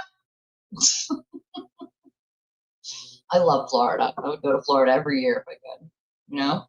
Listen, you're more than welcome to come meet us and float down the river with us. Listen, I'm like the more the merrier. Everyone's welcome. Let's fucking do it. Like, let's do it. You know? I don't think that she honestly has a right to do that because not for nothing, but she didn't build her platform. She took part of Aiden's audience. That's what happened. She didn't build it brick by brick like I did, person by person. She used sensationalism and hitching her wagon to Aiden to build her platform of 10,000 viewers from him, not from herself, from him. like what? No. I have never been on a cruise. It's on my bucket list. I've not ever been on a cruise. It is one of those things that I would love to do. I want to go somewhere tropical, obviously. Right? Mark the cruise as a write-off. Let's do it. Oh, I love that you guys have those dinner dates. I love that. I love it so much. Maybe she's a whack shark. It's only, well, it's a possibility. I mean, she's kind of a wacky, like Nanny used to say. She's like, smoking that wacky tobacco, Jess? Are you smoking the wacky tobacco? That's what my grandmother used to call weed. Wacky tobackies. I don't smoke weed. I never really have. But she used to call weed wacky tobacco. Ooh, you're going to have to bring me back sand dollars. I love sand dollars. Love them. I love them. Or like sometimes they have these like really nice made sort of like beach themed signs. But it's got to be pink dirt. Or like these really sarcastic, funny ones with like, you know, seashells on them or whatever. She was here the other day. I love camping too. I am an outdoorsy lady. I love the outdoors. I am an outdoorsy person. Yeah, you got more than one. You'd have to call our friend Tina. Listen, all right? All the places in the world you could go, Disney is great. But to be fair, you, ma'am, got a whole Make-A-Wish to go to Disney, all right? Not every kid gets that. And that was a good experience. You got your hair done at the Bippity Boppity salon and all that. Skip the lines, you know? I'm scared from the Titanic. I'm scared to be the way I die. So no, thank you for me. I mean, I like the water. I feel like, I mean, I know you could be in the middle of nowhere and then you could drown if you can't like swim or float for a long time if something horrible happens. But I really do want to go on a cruise. It's on my bucket list. One of these days I'm going to. The only thing about it is I have one caveat to going on a cruise, and it's that I cannot and I will not stay in a little tiny room this big. I can't do it. It makes me feel claustrophobic. I'd have to get like what they call, I guess, a suite or like a corner room, something with like a balcony and like a bigger, it has to be bigger. I can't sleep in those like little tiny, I can't even do it in a hotel. It can't be like a very tiny, small closet because then I start to feel claustrophobic and I don't like it. I don't like it. I always drive. Me and the husband have done it several times. My grandmother lives in Florida. My only living grandparent lives in Florida. And unfortunately, my Grammy has cancer right now for the third or fourth time. She had a mastectomy many moons ago from breast cancer that she beat. But she has cancer again. And so she lives in Florida. I have some cousins that live around about an hour from where she is. But we've gone to Florida quite a few times. But we drive every time. Me and my husband just switch off driving. And it takes between 19 and 26 hours. So it took us, I think, 20 hours, like 19 and change, almost 20 hours to get to Daytona. And then it took us 26 to get to Miami. And that's with stopping for gas, stopping to get something to eat real quick. We didn't stop at any hotels. We didn't sleep anywhere. We just switched driving back and forth. That's how we did it. I love the road trip part of it. It's so fun when you have multiple people and people can switch off driving. Some people can be awake. Some people can be asleep. You can stop at all the places. Always stop at a Buc-ee's. Okay. I love Buc-ee's. It's my favorite place to stop at. I think the first one is in North or South Carolina. And then the next one is like on the Georgia-Florida border. But always stop at a Buc-ee's. You can get anything you want at a Buc-ee's. Gas, clothes, toys, food. Freshly hot food they make, and you can buy all their like grocery item food. Like it's like one big store all in one. It's amazing. I gotta love me a Buc-ee's, okay? Yeah, I mean, I am in what they call the South Coast of Massachusetts. So South Coast is like between, I think it starts along like right after Brockton. It goes all the way to like New Bedford. And in between there is like Raynham, where Jess lives, Somerset, Taunton, Fall River, Dighton, Lakeville, like, you know, all these different things. Oh my God. So we had a travel trailer many moons ago. I wish we still had it because one day I am just going to live in a Class A RV and travel instead of having an apartment. There's going to be a Class A RV that my husband and me drive and work on the road and like just travel. Like that's my dream one day, you know?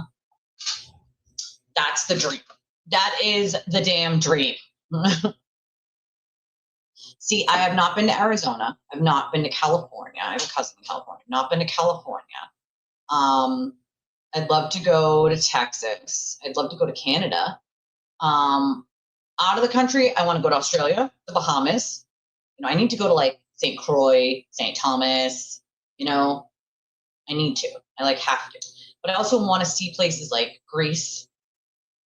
I do. There are so many different places that I would love to experience and see. It's not even funny. I want to go to the Azores in Portugal. It's a little island in Portugal. It's where some of my ancestors are from. I want to go to Puerto Rico. I want to go to all the places where I want to go to Ireland. I want to go to Scotland. I want to go to Iceland. I want to go to, there's so many places. Australia is one of those places that's on my list though. I want to just travel.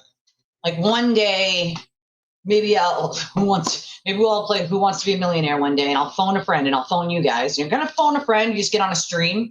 Do you think they'll let me do that? I wonder if I could use my phone a friend on a stream, so you get to phone more than one friend. You know, it's kind of a way around the rule. Get a phone a friend. Can I stream a friend? Does that count? Hey, Julie. Oh God! All right, let's try to finish this. Her voice is like.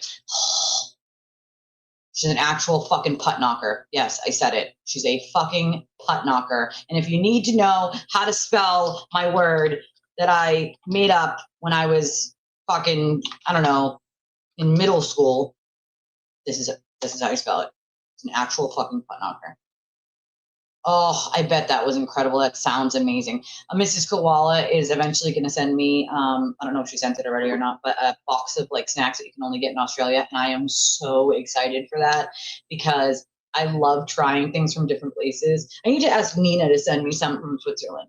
I would love to try like different snacks that you can't get in the United States from different countries that like we don't get here, or drinks even, like sodas or teas or, you know, carbonated, anything, like just things that you can't get here that you can get in other places. I would love to try different things like that.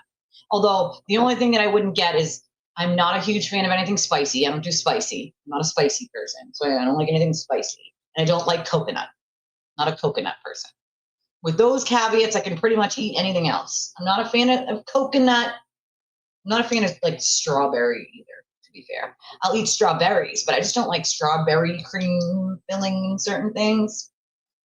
But I would love like different kinds of snacks other than coconut, a weird strawberry or orange cream, which I'm not a fan of. And what was the other thing? Spicy stuff. Anything else would fly for me, you know? And to me, I like more things like chips, cookies than I do like chocolate. Like you like a good chocolate once in a while, but I like a good like white chocolate with like cookies and cream, or, you know, something with not just straight just chocolate, you know? Ooh, Southern Cali. How long did that take? UK food. Yeah, I've never had anything like that. I love the road trips. I do. I don't know why. It's not for everyone, but for me, it's just, you can have so much fun with the people that you're with, you know, and stop in different places, listening to music, you're laughing, you're joking. Like, it's just an experience itself. It's one of those things that me and my husband have done several times with people, and I would never say no to a good road trip, ever. Symbolizes to me him, like, just so, you know, he doesn't care about anybody else. We live on the street. I'll turn the fucking camera and we'll drive it. You'll see what I'm talking about. It's so beautiful and picturesque, and I'll show you.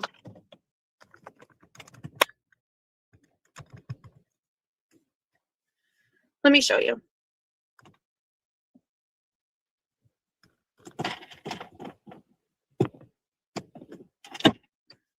I don't want to see a box truck advertising every day. I don't want to do that.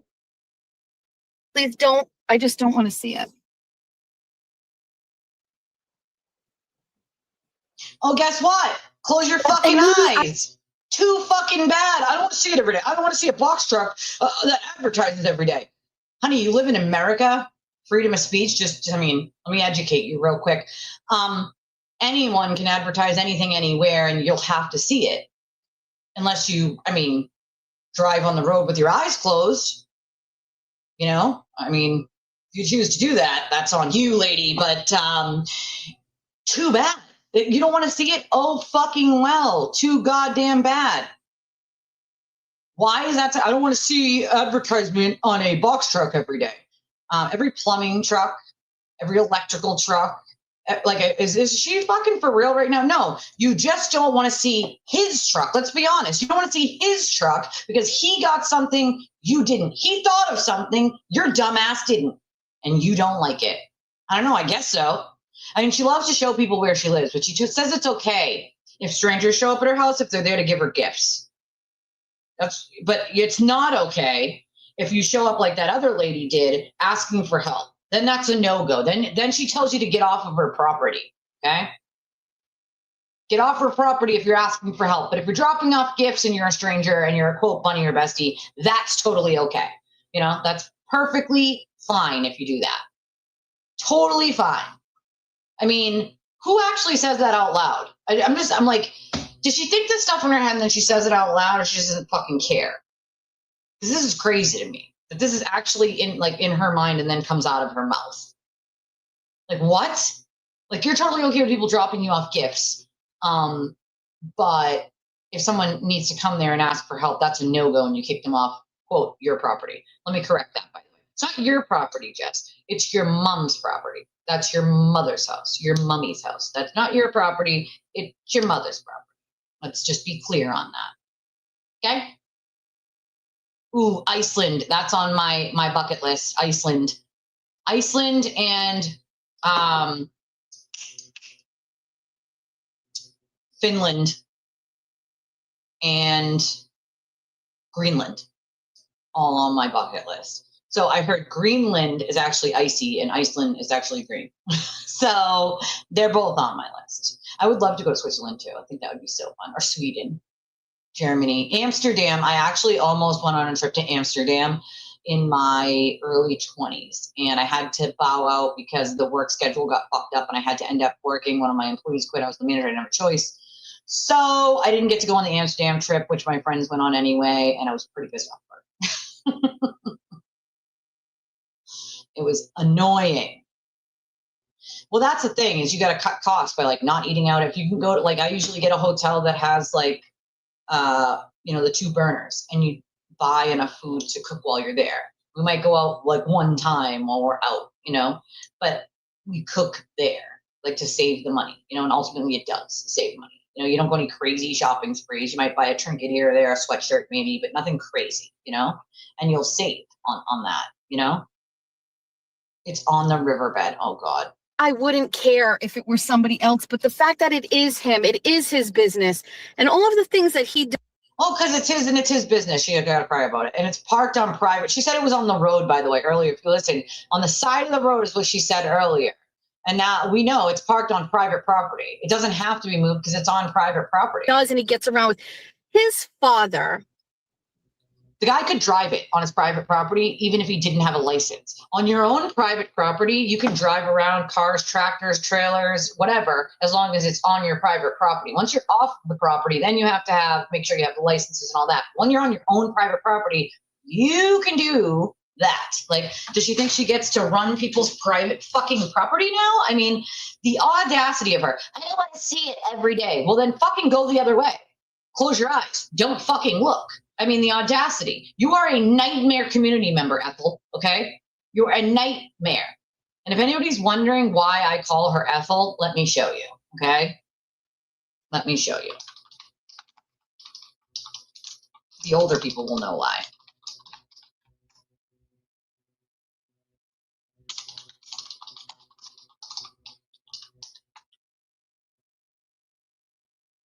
If anybody watched I Love Lucy, okay? And I'm going to get copyright for this, but I'm going to play it anyway, okay? Because anybody's wondering why I'm calling her Ethel, it's not because the name has anything to do with anything. This is Ethel, okay? So ahead of its time. Ethel used to peek out the window at everyone, and Fred would yell at her, okay? Fred would be like, Ethel, stop! Leave the neighbors alone! Ethel, knock it off. Leave the neighbors alone. Ethel just was in everyone's business in the neighborhood, all right? That's what Ethel did. Ethel had to know what everyone was doing at all times. Yeah, the separate beds. Oh my God, that got me. That sent me. The first time I was watching that in a long time, that was one of the first things I noticed. And I was like, why do they have beds next to each other, babe? Like, that's what they did back then. It was separate beds. That's so confusing. I could not do that. It'd feel weird, I guess. For me, that would be weird. I'd be like, why, where is he? Like, my husband, like, curls himself up, like, in a ball and stuffs himself, like, right underneath me right here. So, like, he's up against me. He wants his head rubbed like a baby. You know, I got to rub his head so he falls asleep. And so if he wasn't there, I would feel weird. I'd be like, all right, well, what's happening? But Ethel was a nosy bitch, all right? Ethel made up all these crazy theories and stories about the neighbors that never ended up being true because she made these wild ass assumptions, right? So Jess is our new Ethel, folks, okay? Ethel is not very well liked in her community. Ethel has a hard time understanding that she doesn't get to decide what people do or don't do. So Melissa says that Jameson's a Somerset Democrat running for state rep, and he's a current selectman, and she targets him a lot. Gee, I wonder why. Right? Just replaced him with raunchy dudes. Gotta love I Love Lucy. I'm just saying. It's one of my favorite older shows. Yeah, Ethel wanted to know the tea. Yes, exactly. Be Harley Great. Ethel wanted to know, like, the tea. Like, Ethel wanted to know what the hell was going on. She made these crazy assumptions on, always got herself in a mess, right? Always got herself in some sort of mess. Well, folks, here we have the new Ethel. I mean, talk about investigative journalism that you guys don't, like, see from me. Oh my God, Mrs. Kravitz. I remember Mrs. Kravitz. Oh God, I forgot about that. Gotta love Bewitched too. One of my favorite older shows.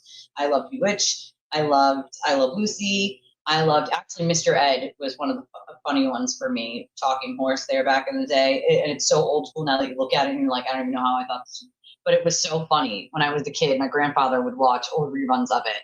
And I'd just be like sitting on his lap watching it with him. And I thought Mr. Ed was freaking hilarious. Okay. But I give you without further ado, here is our Ethel. Can you see your own comments again, Ski? After you left, we had a bunch of other people who couldn't see each other's comments, couldn't see their own comments. It was weird. It was weird. And that happened for at least 3 days now. Miss GNX said she was having that problem in other people's chats. Other people said they were having that problem in other people's chats. Jeannie. Oh, the Brady Bunch was a good one, too. The Brady Bunch. The Brady Bunch. You can. Okay, perfect. I know that it wasn't just a you problem. I ended up asking after you said that, and we had a bunch of people in the next 2 days saying the same thing. They were having a problem over in JFK's chat. They were having a problem over, I think Mike's chat. So it wasn't just you, and it wasn't just here. You have someone on your street you call Gladys Kravitz. I love it. Gladys, goddammit, Gladys. She knows everything I don't know. Amazing. Yeah, she's Ethel. She's an Ethel. You know? Oh, yeah, they're like, who the fuck invited her out of pity? Like, oh, this fucking loudmouth, annoying bitch, dude. She's going to be taking mental notes of where our cones are for the wintertime and bitching about it to the city. Here comes the city code enforcement knocking on your door because Jess Machado made another complaint and they had to go into, like, turtle mode. Turtle. What did it call it in my song that I made this morning? It called it Turtle Protocol. It's what the police have to do nowadays when he goes there to make fake reports. They initiate Turtle Protocol. Well, she's had several restraining orders against her from several people in the community. So, God knows. His father was the person in charge of the American Legion over here, right around the corner from our houses. And I got tipped off by someone that the father had not paid taxes at the American Legion. Oh, because it's your business. Was collecting money from the sales of alcohol, from events in town and things like that, and not paying taxes. And the person came to me and asked me if I would look into this whole situation. And I was like, I will, but this is kind of taboo because it's a veterans agency. And you really can't go in and start saying veterans are doing A, B, C, or D, right? It's like, you better have the receipts. So I started like looking into it and asking questions, and I ended up finding out and uncovering that they were, hold on. See, so here's the property and here's the box truck, and it is just there every single solitary day. It's this big Sousa truck. It's every day. It's there every day. Every day it's in his own property, on his own property. Imagine that. I mean, not for nothing, but where else would you guys park the vehicles that you own? Would you not park it on your property every day? I'm just wondering. Is there someone who parks by, Holly? It's nice to see you, my friend. Thank you so much. Is it a thing where people now don't park their cars in their own property or vehicles in their own property because Ethel Machado doesn't want to see it? I'm just wondering if that's a thing. She said side of the road originally. That is inside of what looks like something used to be a gate, right? It's inside these towers. So that looks like private property to me. So why in the, let's just back that up real quick. Where is it? She doesn't want to be caught being Ethel, of course. All right. Do I have to play right. Hold on. See, so here's the property. Oh, and here's the box truck, and it is just there every single solitary day. Oh, it's just there, right there, inside what looks like private property every single solitary day. Oh no, a box truck that I don't want to see, not on the road, but in private property that I don't want to look at with advertisements that Ethel Machado doesn't want to see. I mean, people pay for this. I'm totally confused as to why the quote bunnies are giving her super chats to bitch about a fucking box truck with advertisements on it. Every electrical truck, plumbing truck, every fucking company on the road has a way to advertise. You dumb idiot bitch. Are we for real right now? But because it's in Somerset, okay? Yeah, this is it. This is the whole rigmarole, okay? This is the whole, I mean, she talked about 17 other things she bitched about before that. She does so much of her own dirt to be trying to harm other people with theirs. It's amazing to me. It doesn't make any sense. And this is why she's been fired from the last 5 journalistic jobs she's had. It's amazing. She's a busybody. Who the fuck does this in the place that they live so that basically everyone on planet Earth can't stand you? And you can't make this, I mean, you can't make this shit. I couldn't make this shit up if I tried, right? Imagine a box truck parked in your town. Oh no, not that. How dare anyone do such a thing where Ethel Machado can see it? It's this big Sousa truck. Oh, no. It's every day. It's there. Every day. That's all the time. That's it. It parks it there, so where he lives. I ended up investigating the whole thing, and they didn't have a tax ID number. They didn't have a tax ID number because they hadn't filed their taxes for a nonprofit. And they didn't have a tax ID number because they didn't file their taxes for a nonprofit. We have 3 years to file taxes. Number 1, you fucking buffoon. Okay. Number 1. Number 2. Yeah, this is near her house. It's in her neighborhood. No, it's not blocking your window. It's in her neighborhood. She's got to drive down the street, but it's in the neighborhood, the general neighborhood. Yeah, this is like some stalker shit. I'm sure someone already has. It looks like other people know who this guy is. I don't know who this guy is, but it looks like some other people do know who this guy is. No. So she was saying she's going to investigate this guy with his box truck, but she was saying she was investigating like a veterans association that the guy was involved with, and they hadn't paid their taxes and like it's her business. Like she needs to make it her business. Everything in the town needs to be Ethel Machado's business. And it's like, no wonder why multiple people from Somerset have had restraining orders on Ethel Machado. I and probably all of you have been marked safe from ever having a restraining order put on us that actually was real. I know that a couple of you have probably had one from like a psycho ex-boyfriend who lied or something like that. But I've never had one. And this is mostly women that get them on Jess. Shocker, I know. it's mostly women in her own community that have had to put restraining orders on her because she acts so fucking lunatic and unhinged, you know? Yeah, and this is where she tells the internet where the fucking guy lives, what his house looks like, you know, all that nonsense, you know? Wait, she put the chat on hold to call him? Shut the hell up. All of it's coming back to her. Every last bit of it. Every time she goes to try to shame someone else and play Turtle Boy Temu version, all right? Temu version of Turtle Boy, Ethel Girl, all right? AKA Ethel Girl. All of that bad karma. No, I don't think Ethel Machado knows how to walk, to be honest with you. You can't do business in the town. You can't sell alcohol at the Spirit of Somerset. You can't provide alcohol for an event at Solar Therapeutics. But you can at a veterans association. Doesn't matter where the fuck it is. They have special rules because they're for vets. Oh my God, she's an actual idiot. If you don't have a tax ID number, they knew they didn't have a tax ID number. You have a tax ID number. They're a nonprofit, right? You're not going to get their tax ID number. Why do you think that you're going to get their tax ID number? Their tax ID number is their tax ID number. Like, what the fuck? Also, does she not know how different entities work? And how tax ID numbers work and how they don't work. When I file as a sole proprietorship, I don't have a tax ID number. It goes by my social security number because it's my sole proprietorship. I can't. I literally cannot. She was going to text him and then just went off the air to call him, apparently. Or she just said she did, right? Like, more content. I called him. This is what he said, right? Of course. So what they did is they used the National American Legion tax ID number on their paperwork.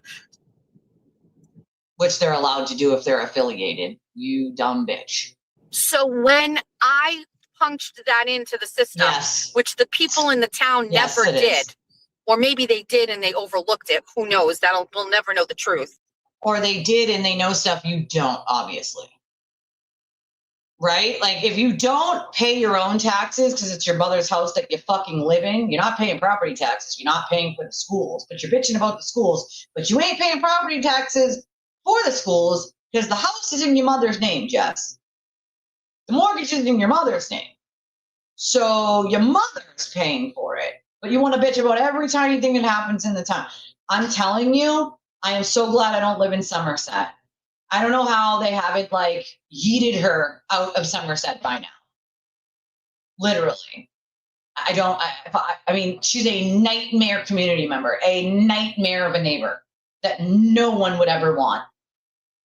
Ethel, please have your mother build a giant wall around your house and stay inside of it. Okay. Your community wants nothing to, you know what? As a matter of fact, make a whole like country of your own, of your mother's house, right? Make a whole country out of that by yourself, right? Make up your own rules inside that private property.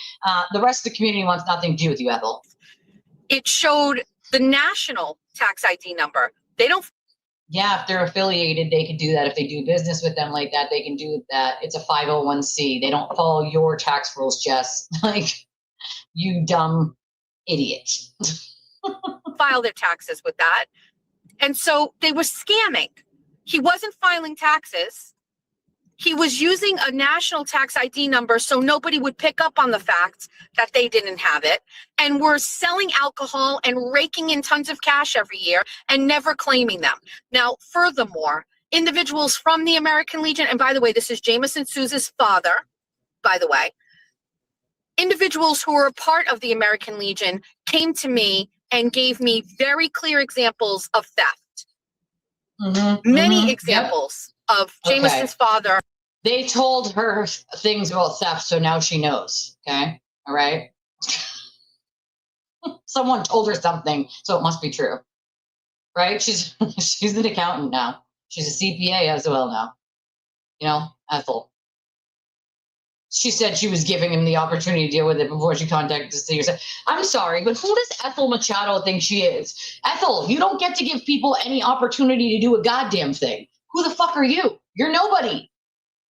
You're just a nosy bitch. That's it.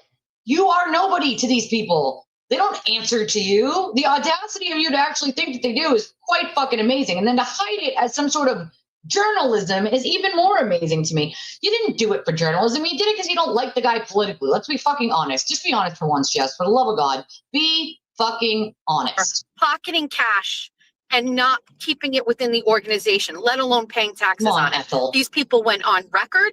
These people gave me statements. These people came as a concern, and also with really pissed off that.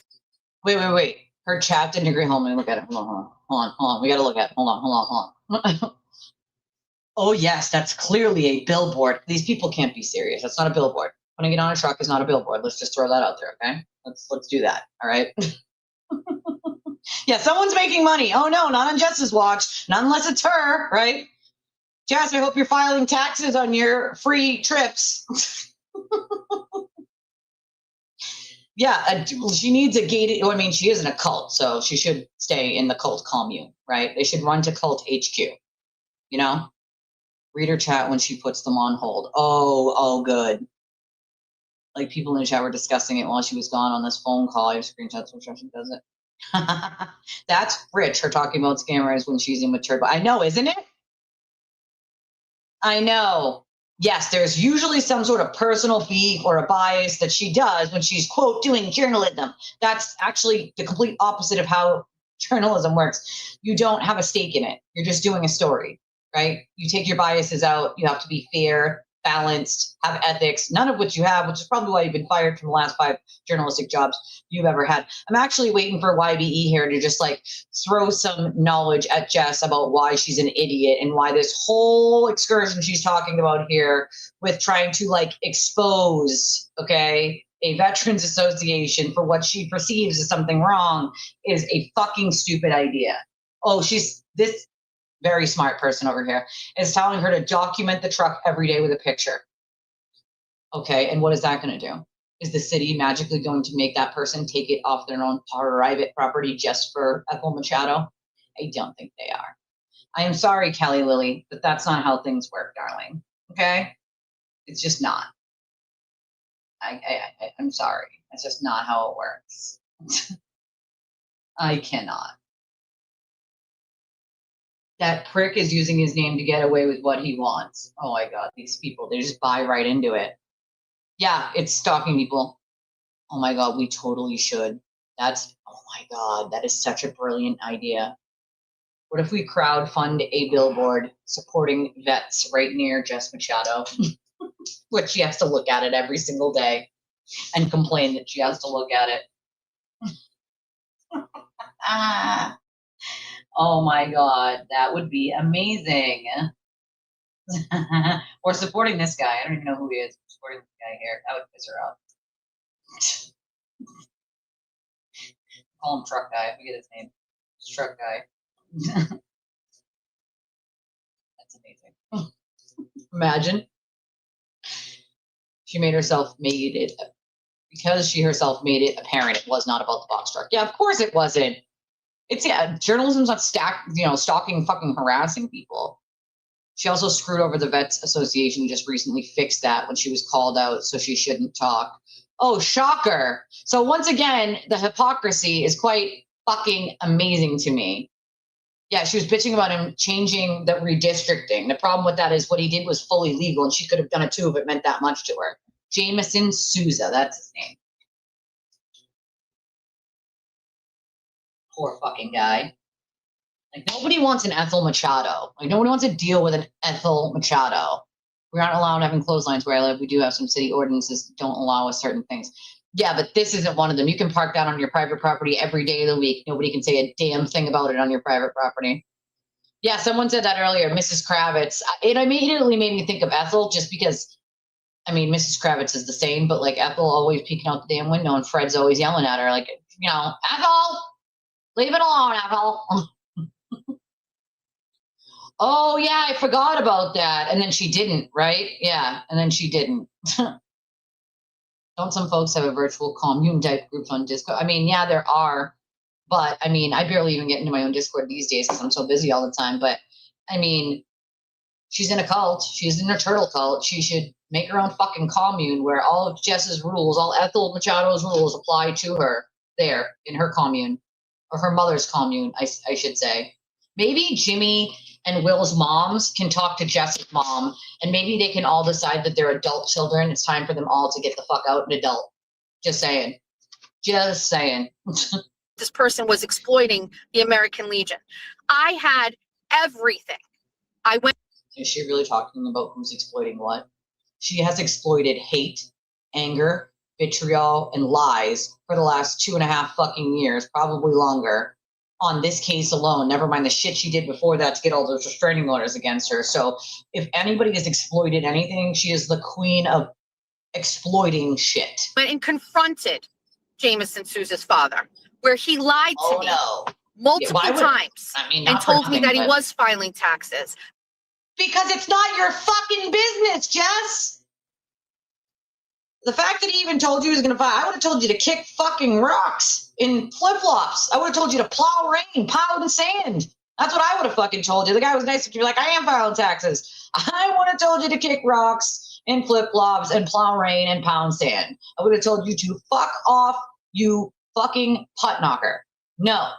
None of your business, you busybody ass Ethel bitch. Then when I caught him and I told him, no, you didn't, and I pulled it up in front of him, he was like, I don't have to file taxes.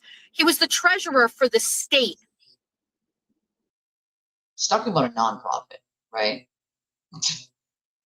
For the state, American Legion. The state. Like, he had an office at the State House for this. They can be roomies, an adult together, like adults. So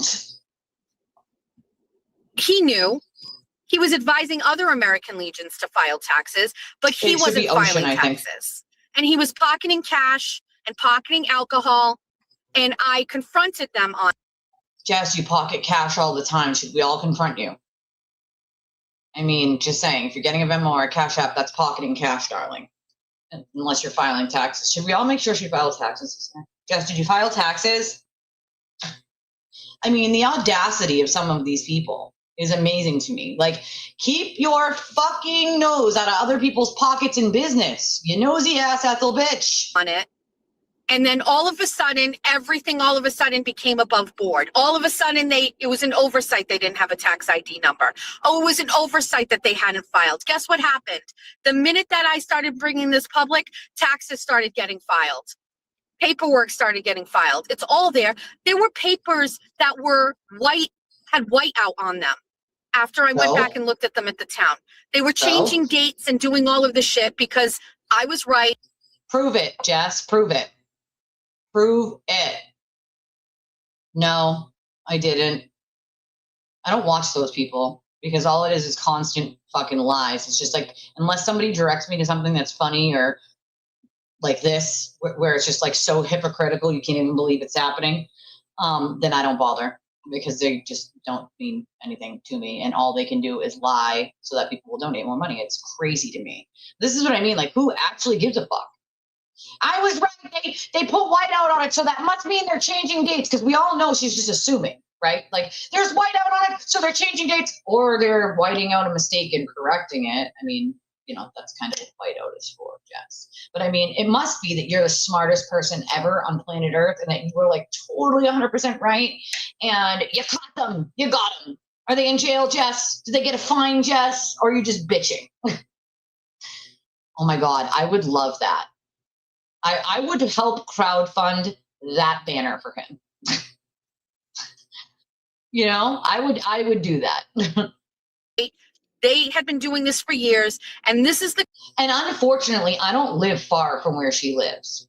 Like, it's within, 15, 20 minutes of where I live, unfortunately. And she can stay the fuck away from where I live. Nobody here wants her here. Like, I mean, it's common sense. And I feel like it's got to be common sense to half of our audience at that point. Like, whiteout does not mean you were right. Whiteout does not mean they changed dates. Like, prove it, Jess. You're just saying shit. You're just making shit up to go with your narrative. Once again, I'm getting a box truck. My first car that I have since my car broke down 2 years ago, it's going to be a giant box truck with Jess's picture right on the front of her screaming into a microphone. The kind of family that I'm talking about. This is the kind of family that puts box trucks at the end of their driveway as an... How dare you put a box truck at the end of your own private property driveway? God damn it. How dare any of you? Ethel Machado is out for blood. Don't park that box truck on your private property. She sounds so fucking stupid. So fucking stupid. An opportunity to advertise their business in a residential neighborhood where you can't advertise your business in a residential neighborhood, says Machado, says Ethel Machado. Again, you don't get the opportunity to make sure that you advertise your business in a residential neighborhood. Like what? What? Is she for real right now? I have a neighbor who's a plumber. One of my neighbors works for an RV company. Guess what's on his truck? The RV company is on the truck that he drives, his work truck that he parks in my driveway. Is the name of the RV company, their number, where they're located. How dare he live somewhere and drive a work truck and park that something in his own goddamn driveway where he pays rent? How dare he? How dare he park that truck in my driveway and actually have the audacity to advertise? Fuck the First Amendment unless it's for the sewer turtle. Fuck it. Screw it. If it's not for Ethel Machado, it's not allowed. Oh my God, I'm sorry, Panda. So sorry. I'm so sorry. I will tone it. I will take it down 5 notches. I'm so sorry. Hey, Magic, right? I want a Mercedes-Benz too. Simma. Who got the keys to my bimmer? Ethel Machado. She don't like my beamer? It's so stupid. It's just she sounds so fucking stupid. A lady in need, mental illness or not, followed her since WSAR time. She said maybe by just talking about the migrant essay stuff, she felt Jess was the one. Yeah, unfortunately, she clearly didn't know how much of a shitbag Jess was. That instead of helping the woman, she just wanted to make her fucking content, which is just so, I was so, like, my insides felt sick. Do you know how many people like that poor woman I've helped privately? And it's not always a mental health illness. Sometimes it's a real, actual thing they're going through, and they're right. Like, these things are actually happening, okay? And instead of taking it seriously even a little bit, even if it was a mental health concern, you could have helped her. Instead, you wanted to make it content and then tell her you couldn't help her. You could have helped her. You could have given her names, numbers, locations, addresses of places that could have helped her if you couldn't have. Instead, you went there to humiliate her, put her on a live stream with her, and then make fun of her. I mean, that's deplorable. It's disgusting. It made my stomach actually turn. I thought at one point, because I hadn't seen it before I was playing it for you guys, I thought she would have like stopped it, paused it, muted it, whatever. She didn't. And that's when I was like, nope. Kibosh on that. I'm not playing the rest of this. We're going to skip this because I can't believe she continued on with it, making it fucking content. That's a real person with a real life and real issues. And there is no fucking reason that should be made content. Oh, you should.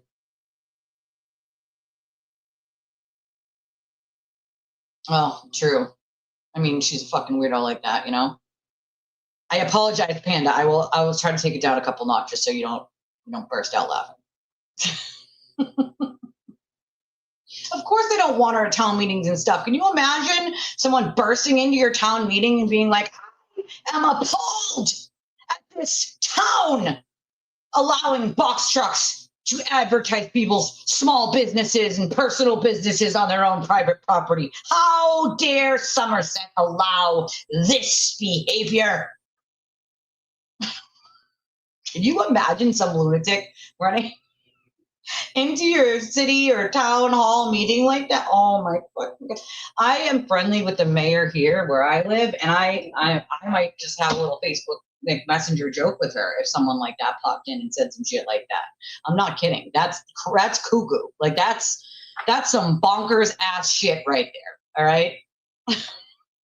Like, oh God, that's the second thing I thought about Magic is how would that lady feel after watching Jess's show? And the last thing the poor woman says is like, keep doing what you're doing. Like, trying to give Jess encouragement. Encouragement for what? For her to belittle people? To make fun of their mental health? To just shoo them away because you don't even want to hear them out. You just want to make them content. Like the second thing I thought about was, oh God, how is this poor woman going to feel when she watches this? Oh, fuck, that's awful. It just, she needs to visit Wonka's childhood factory and get used. She is definitely a Baruka, throwing tantrums and all. But I want it, Daddy. Well, that's the problem, is that's all they care about is being right, even when they know they're 100% wrong. They will keep doubling, tripling, quadrupling down until they are perceived as right, even when they're wrong, She's definitely a bigot. I'll say it's definitely, She's a total Karen, yeah. Well, she's Ethel Pepper. She's Ethel over here. We call her Ethel. We played it earlier. She's like Ethel from I Love Lucy, always peeking out the window, just being a nosy ass bitch, ruining her community with a ridiculous, nonsensical bullshit. Why nobody in Somerset wants anything to do with her. It's cray-cray. That I keep saying Life of a Showgirl, replace it with Dierdre. I love that. She's a big Swiftie. Rose loves, all three of my daughters absolutely love Taylor Swift. They are all Swifties. All of them. All of them. Hey, Peggy. But yeah, she's Ethel Machado now. From now on, she shall be known as Ethel Machado. Oh, that's a place I want to visit. I'm telling you, that's on my list now. My bucket list is going to visit Nina in Switzerland. I feel like I would have so much fun there. But she is an Ethel Machado. She's a fucking weird. This is crazy shit, Oh, so she openly supported Sousa politically? Interesting. Interesting. That's interesting. I can't. She did that whole thing before this, though. It was about an hour and 15 minutes in. She mutes her chat at 1:16. Oh, okay. Oh, so she called him first. There's an adorable library shed on YouTube that looks like Elise designed it. Oh, is it pink? I would love a she shed. I'm telling you. I mean, this is technically my she room, my she office. I won't have like pretty pink decorations for it for a while. I got a couple things on my wish list that I've been eyeing for decorations and like things to hang on the wall. I want some like pink shelves and stuff, but like for the wall, not like stand-up shelves. I would love a big like pink bookshelf or like a glass opening shelf. That would be cool. But I do need some like bookshelves on the wall and some pink and black and pink and white and pink and purple, like and pink and gray sort of like decor in the room. This is my she office, my she shed office, Yeah, I'm at 1 hour, 34 minutes ish. She won't mind because just paid her. Yeah, probably, It's just sad. Smash the like button. Yes, please. Also, you guys know how to support the channel. If you'd like to, we are more than appreciative of our very small but amazing, awesome community. We love all of you, and we are going to be the biggest, amazing community ever. And we got to manifest it. We got to manifest it.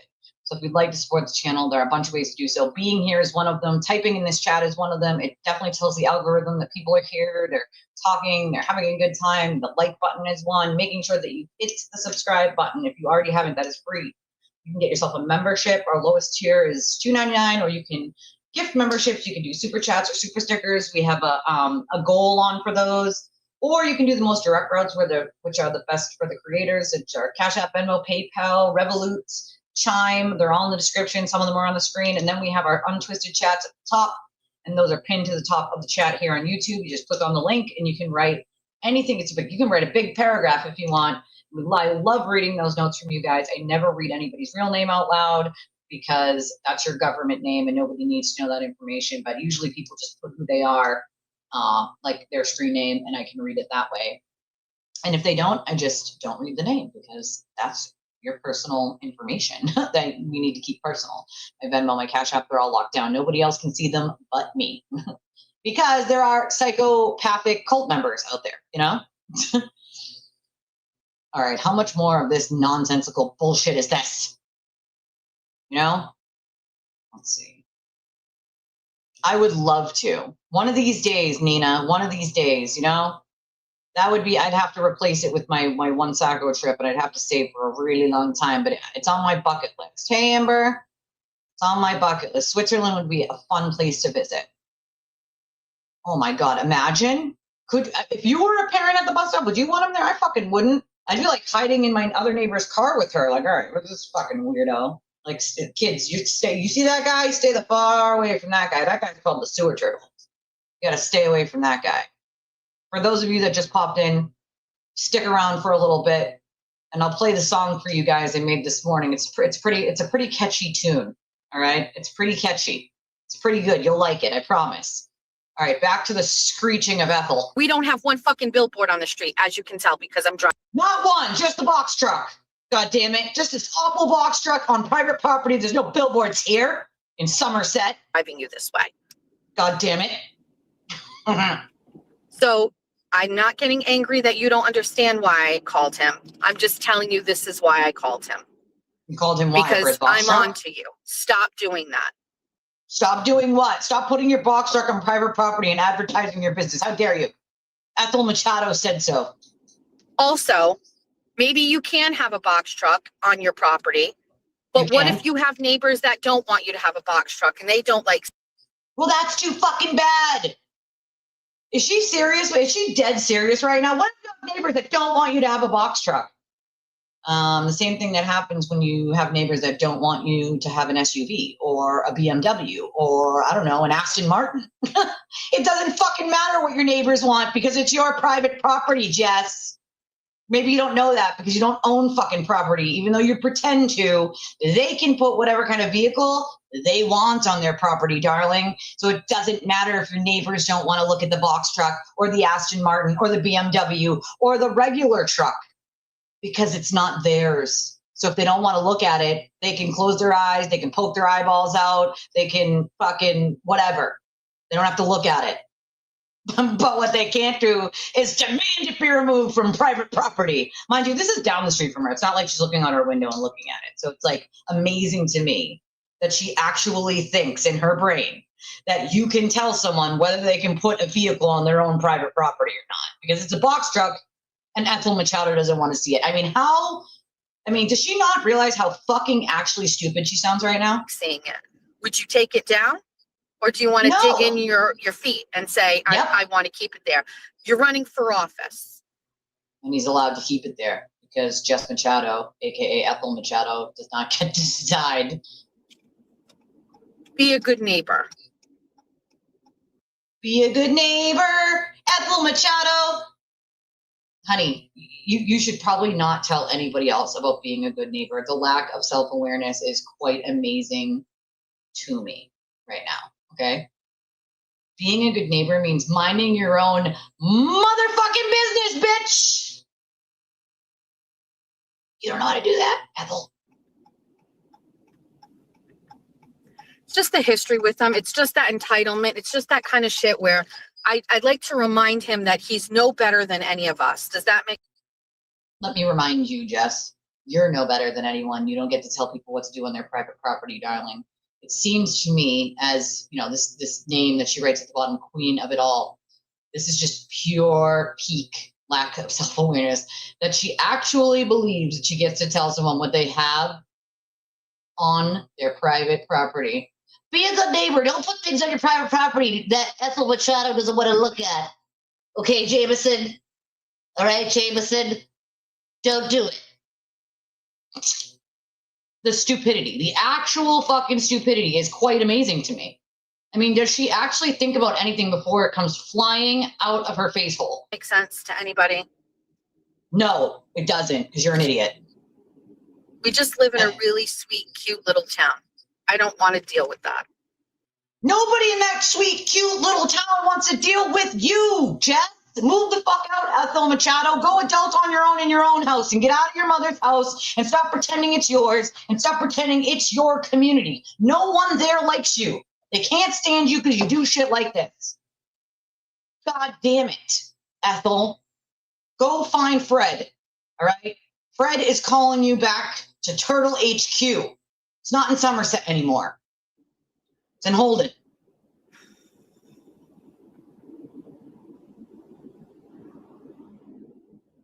It's amazing, I haven't checked isn't it? on the American Legion because I run my own shit now and I have a business and I don't have time. I have a business of lying to all of you and complaining about box trucks. So you'll all pay me to complain about the box truck. So I have not checked on something that I said was so important. It was an important journalism thing. I haven't checked on it because I got to complain about box trucks and my name's Ethel. Fine. But I would hope that they file taxes. Yeah, it's not in the yard. It's in an actual like driveway. And they are above board with everything, and those days are over. If I know his father, he has figured out a way to scam anyway, but at least temporarily. Like you, Jess, your whole shtick is a scam. A giant one. A fucking giant one. I mean, this is cray. We stopped it all. And crazy. Everything is hoarding good. Episodes. At least. Temporarily. Who knows?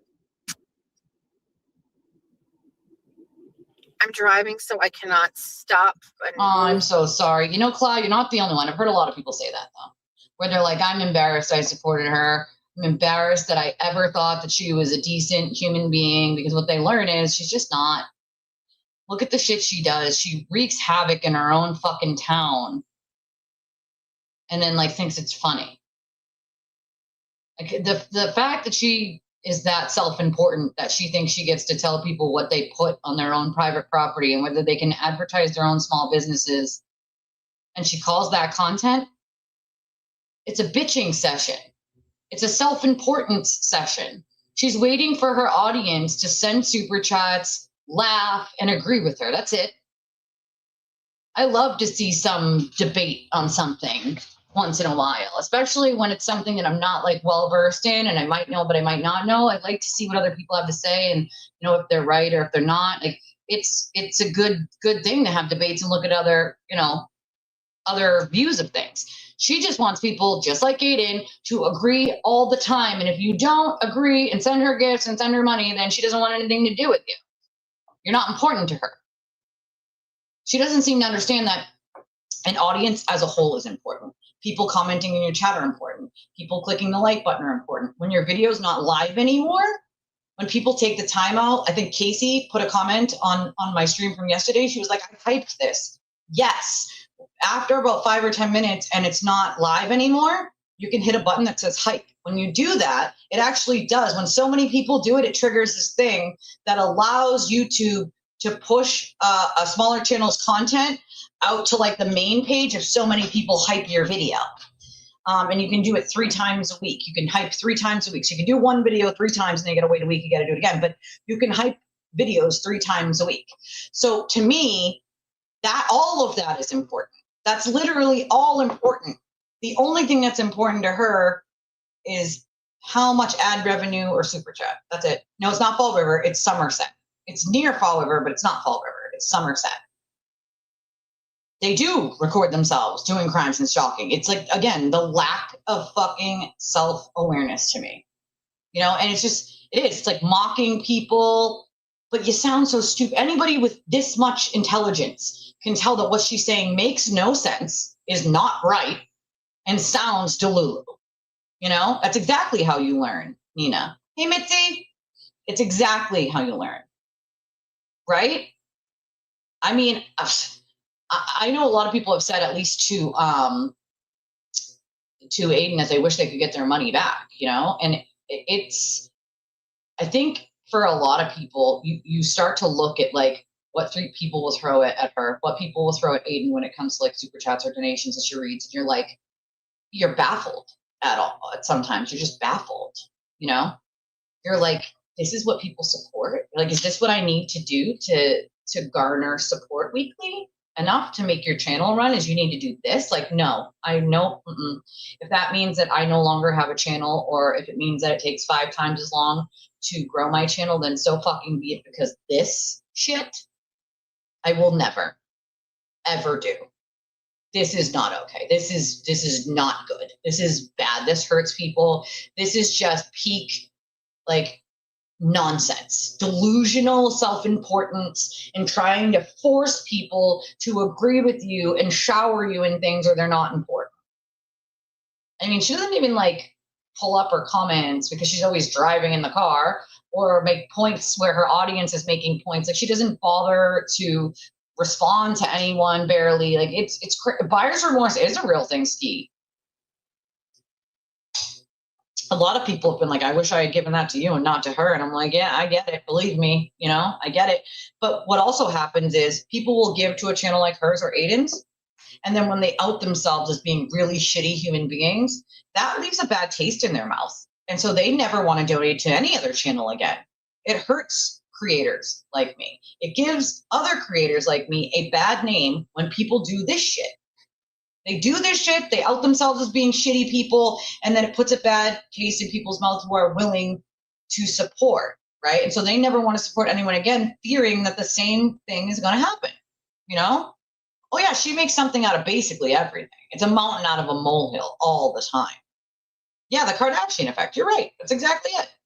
It's what they do. So it gives a bad name, hey, Rando, to a lot of us creators, that everyone will do this or everyone will be like this. And that's just simply not true. We won't. Some of us have ethics. Some of us have boundaries and lines that we would never cross. And also some of us are decent humans who would never use someone's breakdown or trauma as content, especially basically forcing them the fuck into it, dude. I mean, that really disgusted me yesterday, you know? Yeah, of course he can. It's his fucking driveway. Yeah, the town's gonna laugh at her. They're gonna send emails back and forth about how stupid she sounds, you know? The Cape isn't just one place, though. The Cape is like multiple towns and cities, kind of like just at the end of Massachusetts. So, for instance, the cluster of cities and towns where I live is called the South Coast. The cluster of cities and towns that I used to live in before I moved to this area was the South Shore. Yeah, and then where I grew up is sort of on the cusp of Boston and the South Shore. So Quincy's like, you know, Weymouth is South Shore. Quincy is kind of on the cusp of like South Shore and Boston, because it's 10 minutes from Boston.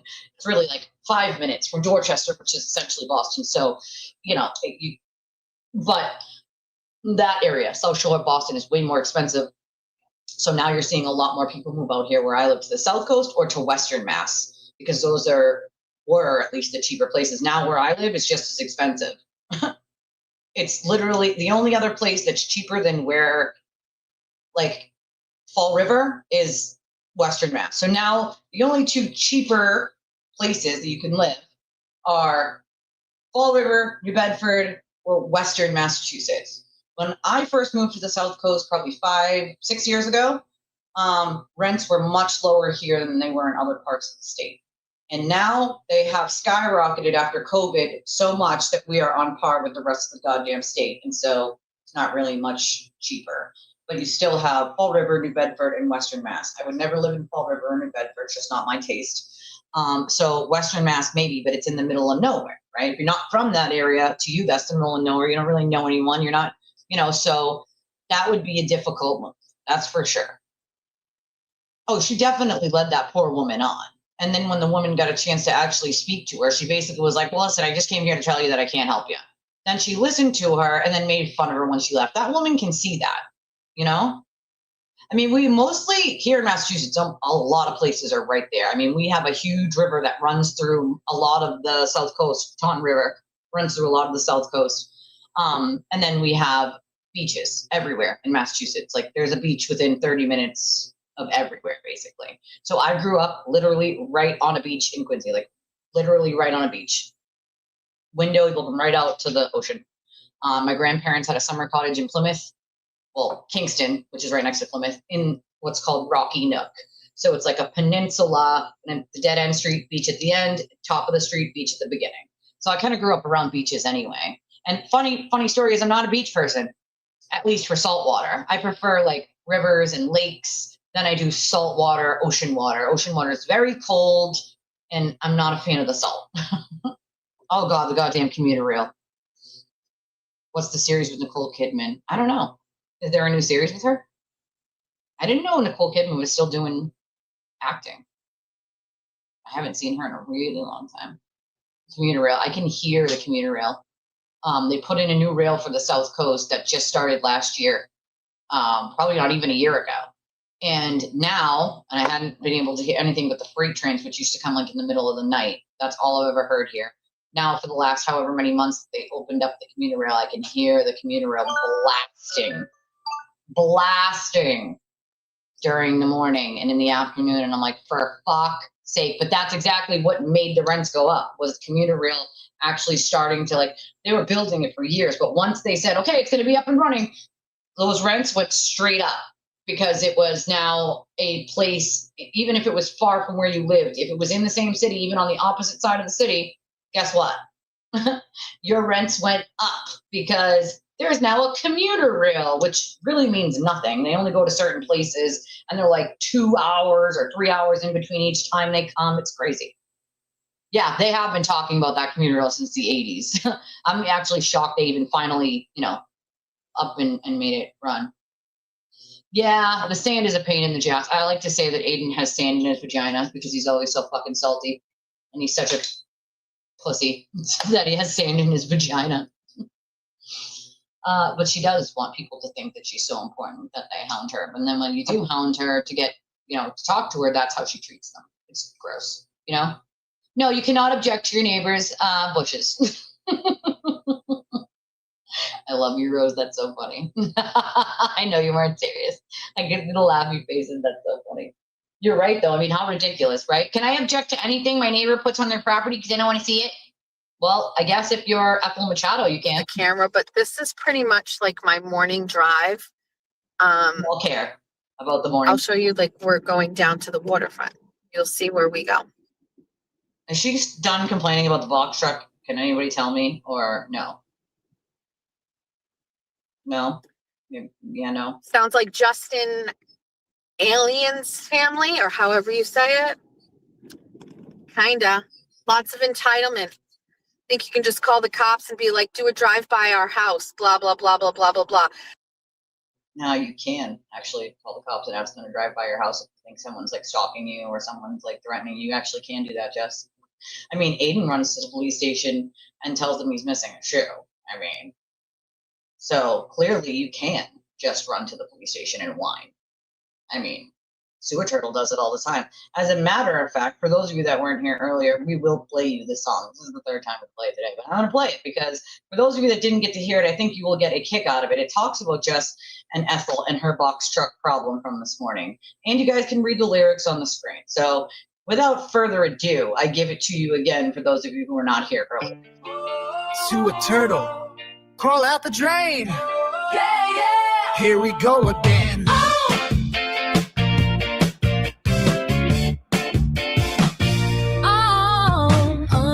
Blogger spewing lies all day, gaslight king, twisting truth away, attacks the honest, jealous in a shell, incites his minions, ringing that hate bell. Scared of girls, yeah, he shakes and he cries, calls the cops non-stop, what a surprise. Says they're corrupt, but dials them for fun. Missing a shoe, man, you're done.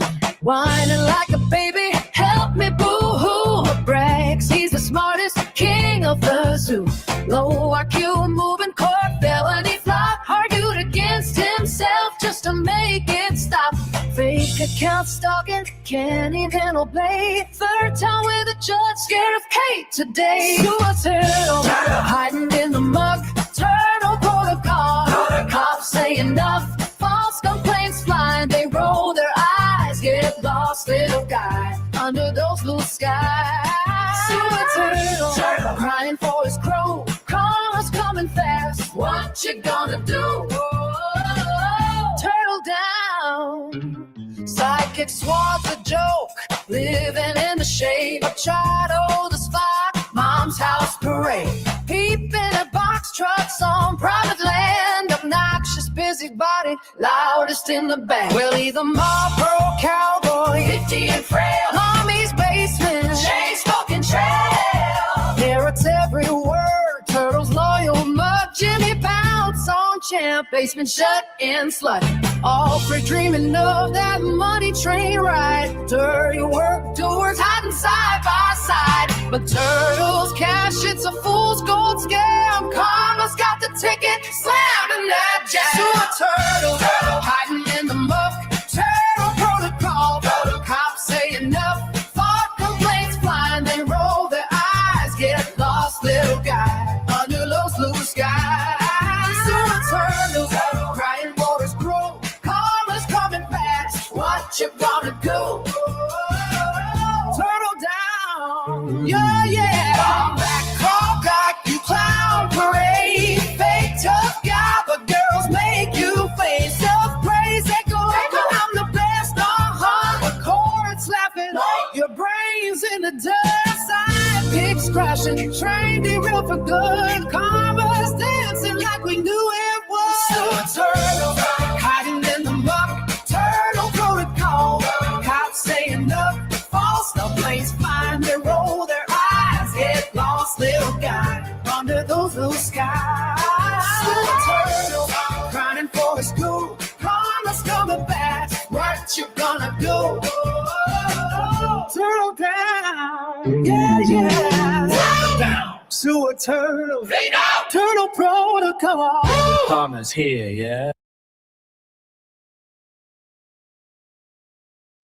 Amazing. She does have a right to have a platform, but you're right. The followers have a choice to not elevate and support the bullshit. I agree, Monty, that they're just as bad when you don't use your own brain cells, right? Like you got to use your own brain cells. Does what this person saying make sense? Does what this person doing, if what this person is doing, does it align with what I think is okay? I don't know how any of what these people do is okay with anyone. Because if they're okay with it happening to other people, then they're essentially signing off that when it happens to them, they have no room to complain, right? Ski, you have an Ethel. You have an Ethel Machado in your neighborhood asking you to take your hedges down. You know? I mean, to be fair, if I had a car, I'd probably be doing a stream while I was driving and doing errands. But I definitely wouldn't just be driving around my neighborhood bitching like Jess does. I mean, you'd actually probably doing errands. But I don't get it. I just don't get it. Ooh, I would love to live near a Kellogg's plant. That would smell amazing. You can smell the cereal. Oh my God, that's cool. I love that. I love that. But essentially, they have to be okay with what these people do. And if you are contributing to that, then you have to be okay when that kind of karma, when these people do it eventually to you.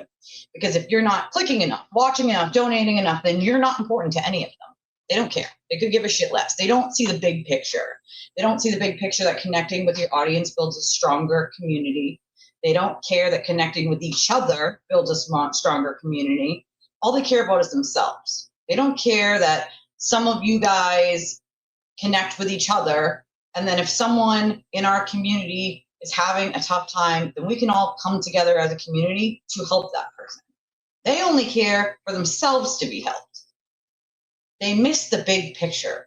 They miss being able to get education, information, build connections, build relationships with people from all walks of life, all over the world.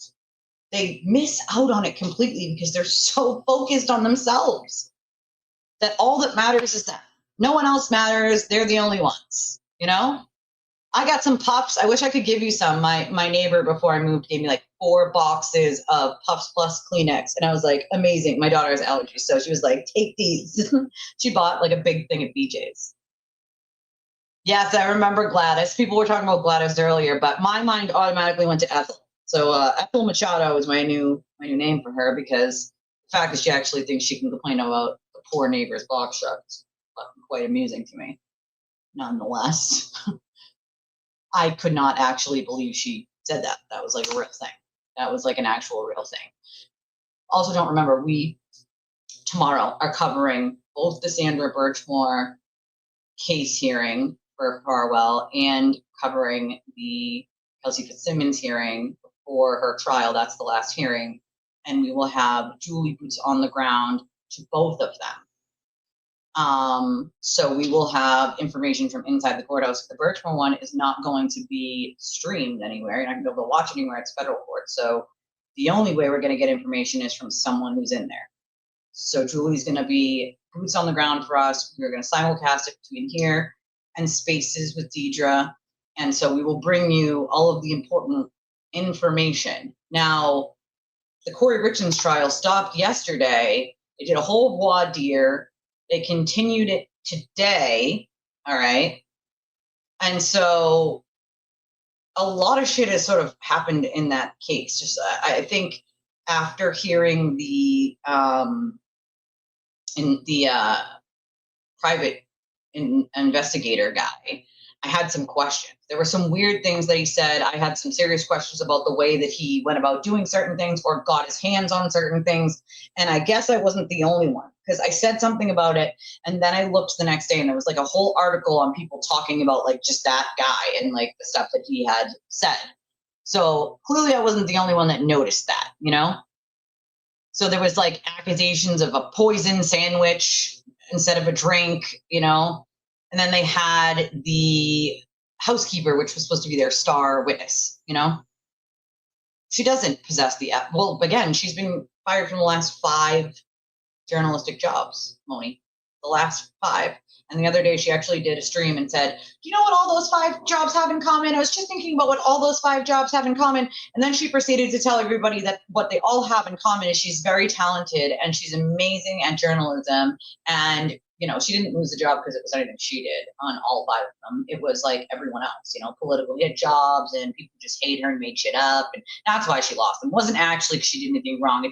She's amazing and talented and all of that. She's, you know, awesome because that's really in her brain what she thinks of herself, in the same way that Aiden thinks he's amazing. Same kind of egotistical, weird perception of themselves, this very diluted perception of self, you know? So Kouri Richins is 35 years old, and she's on trial for the murder of her husband, Eric. He died March 2022, early March 2022, from a fentanyl overdose. Yeah, 5. You know, that's a good point. I don't even think half our audience probably knows that at this point, or they ignore it, one or the other. Again, you have to think about it. Most of her audience is just people she dragged over from Turtle Boy Land. So as long as she keeps supporting him, those people will keep paying her. And that's what she bets on. That's literally what she bets on. Yeah, the sandwich, then the drink. So it's like, all right, well, you guys got to pick one. Which one was it, you know? But it was a fentanyl overdose, they say. And then she was charged with first-degree aggravated murder. She made a children's book after he died and then promoted that children's book about grief. And so that's why this one is sort of high profile, is because she wrote that children's book. She was on like the Today Show or something like that, promoting the book. You know, neither one of them ever had journalism. What they had was gossip blogging, like Star Magazine, you know, like Inquirer status, because Aiden never pulled actual information, real stuff. What he did was, this person did one thing that he didn't like in their lives, and then he just added a bunch of nonsense to it. Any Tom, Dick, or Harry that messaged him and said, oh, I know this person, they're bad, I heard they did this, this, and this. What would happen was the person wouldn't say they heard it. They would say, I know that they did this, this, and this. And Aiden, instead of actually looking into it, whether the person was lying or just had bad blood and just made it up, which a lot of people do, unbelievably, a lot of people will do shit like that, make something up about someone simply because they don't like them, or they're pleasing someone else, or they have some weird grudge, like you want them to borrow money or drive their car, whatever. People do it. So instead of checking, Aiden would just write it into the blog as if it was true, slandering and defaming people all over the place. And he did that because nobody really had the money to sue him. So he just didn't care. It takes a lot of money to sue someone. It's not worth it if you don't have that kind of money to just waste, you know?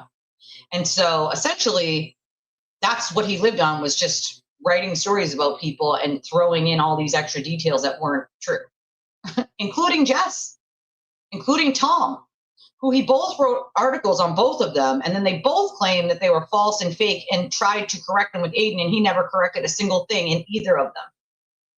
So what would make them think that he magically started telling the truth about anybody now? He lied about them, but, you know, he's magically telling the truth about everyone else. I mean, come on. Come on, you know? No, that's the other thing, is he has sources. The problem with that is he doesn't have good sources. His sources are people who have a bunch of hearsay. Well, I heard this happened, and from, my mother's dog, sister's cousin's wife's hamster told me, and he just runs with shit like that. Those aren't good sources, And he also burns every source. Basically tells on his sources pretty easily. He dry snitches on them or just straight tells on them, Yeah, Valentine's Day. Oh yeah, I forgot. That was the one before that he had thought that she had tried to poison, said something to his family, and then he ended. Okay, so the drink was the second. Okay, got it. Thank you. I forgot all about that first time that it happened. Yeah, conspiracy gym session. Roses almost got up. Yes, and that's the exact same thing for Jess. The people do the dirty work. It's just about throwing out the dog whistles, Throwing out the damn dog whistles. So let me, hold on. Yeah, their writers are himself. Like, they're not good sources. Let's just, make that clear.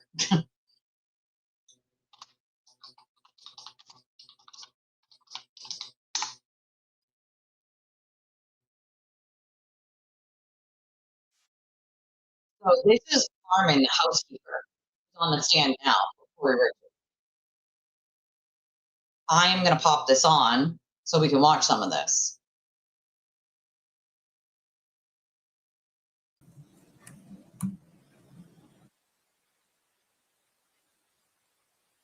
I'm also going to pop on the screen the way to support the channel. I got to go grab something real quick, but I'll leave that up for a second. I love how they shut all the mics off so they can do a sidebar. But this lady on the stand is supposed to be the star witness, the housekeeper. There are some questions about her, though.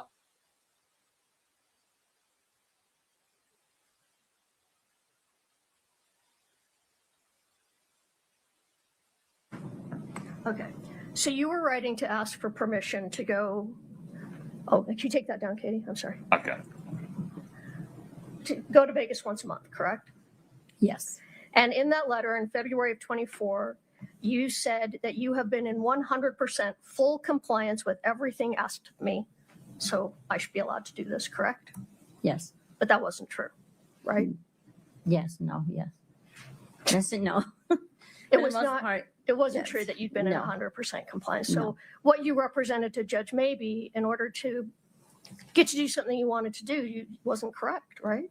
Correct. It was an untrue statement. Yes. All right. If I could just have one moment.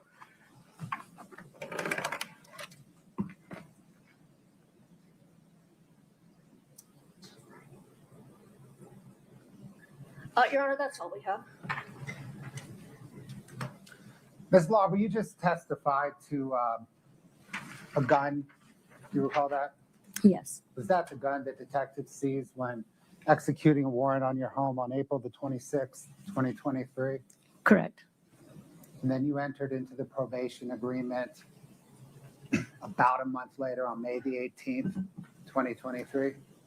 I'm not sure exactly the date, But it's in evidence. Thank you. yes. Ms. Lewis, may we allow this witness to step down? Yes, we may. Are we releasing this witness?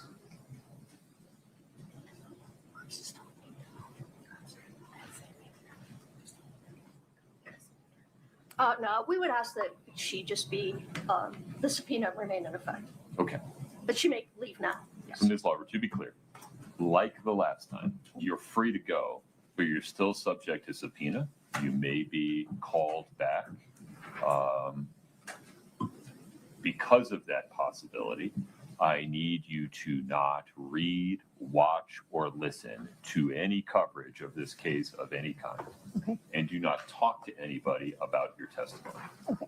Okay, very good. You're free to go. All right. Thank you.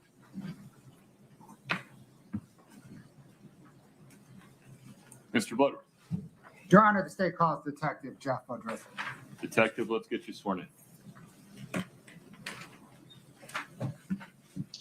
Definitely see the stress in her Kouri Richins' face. She's very Do you nervous. solemnly swear the testimony you're about to give in the matter before the court to be the truth, the whole truth, and nothing but the truth, subject to the pains and penalties of perjury? I do. Thank you. Have a seat.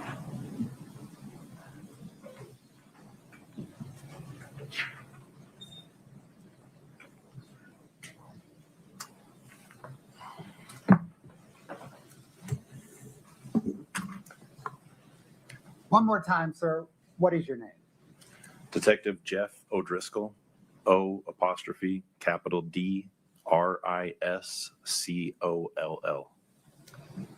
And what, sir, do you do for a living? I'm a narcotics and major crimes detective for the Summit County Sheriff's Office. How long have you been with the sheriff's office? 10 years. What did you do before becoming a detective? I worked in the patrol division with the sheriff's office. I had a number of primary duties as well as lateral duties. I was mainly responsible for responding to calls for service. I also was a canine handler. I was a UAS pilot or drone pilot. I was a member of the SWAT team as well as a SWAT sniper, and various other administrative duties. When did you become a detective? July of 2022. And sir, what types of cases have you handled as a detective? All types of cases, as far as property crimes, frauds, thefts, mail thefts, home burglaries, vehicle burglaries, and then persons crimes, everywhere from simple assault to sexual assault, shootings. I was also on part of an on-call rotation for any in progress or major incidents in the county, as well as all deaths in the county. Are you currently the lead detective on this case? Yes, I am. When were you assigned as lead detective? In March of 2023. And did you take over from Detective Woody? Yes, that's correct. Was this your first death investigation as a detective? No, as I said, I was on the on-call rotation for all deaths occurring in the county. And before that, I had investigated several as just a first responder in patrol as well. Was this your first death investigation that became a full-blown homicide investigation? Yes, it was. Upon being assigned as lead investigator in this case, how did you approach your investigation? I had limited information when I first came onto the case. I didn't know all the facts and details about the case, but I knew some of the information, particularly the results from the autopsy, as well as the tox results from the medical examiner's office. So I knew that Eric had died of a fentanyl intoxication, and that there was fentanyl in both his blood and his gastric content. But as far as how I approached the investigation, I wanted to start fresh. I wanted to start as if it was the first day that it had occurred and the first time that I was seeing it. I tried to look at it with fresh eyes and try to get a fresh perspective. Having said that, and knowing what I knew from the autopsy results, it was apparent to me that there were three likely possibilities of how Eric died. The first being that he had an accidental overdose after taking a substance that may have contained fentanyl. The second being that he intentionally ingested orally a large amount of fentanyl to commit suicide. And third, that somebody else administered orally to him a large amount of fentanyl in order to kill him. As part of your investigation, did you or did investigators get Eric's Doppel history? Yes. Scott, can I get 1-27? While that's coming up, what is a Doppel history? DOPL stands for Department of Professional Licensing.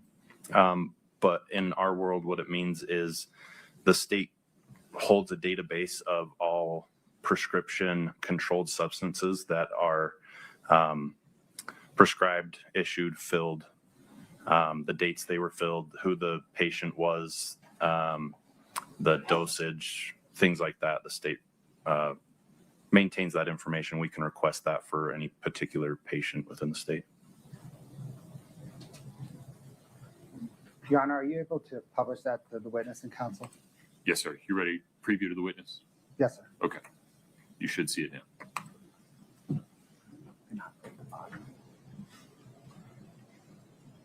Is this the Doppel history that investigators requested? Yes. Your Honor, can we publish? Any objection, counsel? No objection. He's moving to admit it. So move to admit and publish. No objection. State's Exhibit 1-27 is admitted.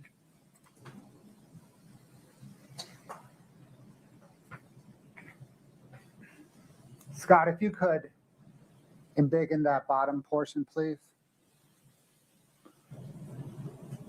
What's the headline here, Detective? It's just the contents of who the results are being sent to, and then it says no records found for Eric Eugene Richins with his date of birth and the time frame that they searched. So what does that mean for your investigation? It means that Eric wasn't prescribed any prescription-controlled substances during that time frame.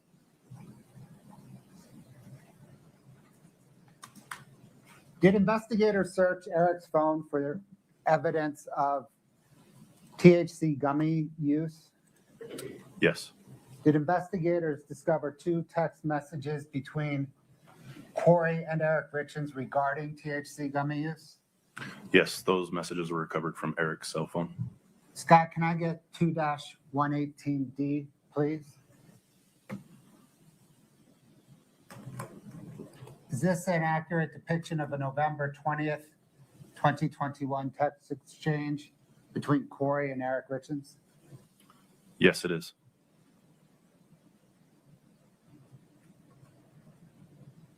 Your Honor, move to admit and publish 2-118D. No objection. 2-118D is admitted and now published.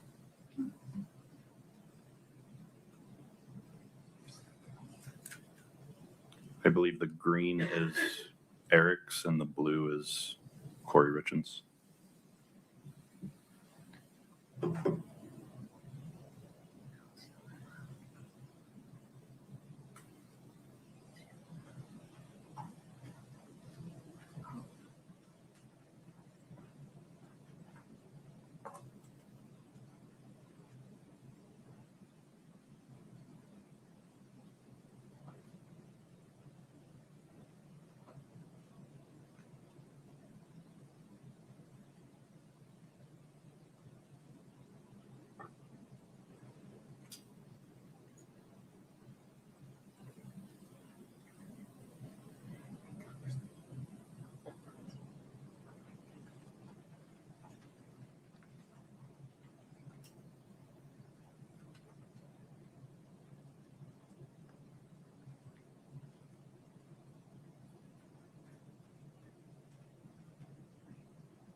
Scott, 2-119D, please.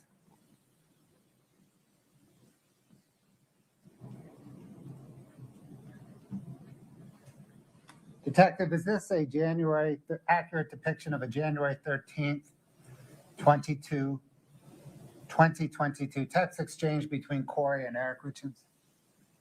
Yes, and again, I believe it's the green that is Eric speaking and the blue that is Kouri Richins speaking. Your Honor, state moves to admit and publish. No objection. States 2-119D is admitted.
Detective, are you familiar with a children's book entitled Are You With Me that Kouri Richins purportedly authored to help children deal with the loss of a parent? Yes, I am. How did you first come familiar with it? Your Honor, we just want to renew our previous objections to this line of questioning. Court stands on its prior ruling. Please Sir, how did you first become familiar with it?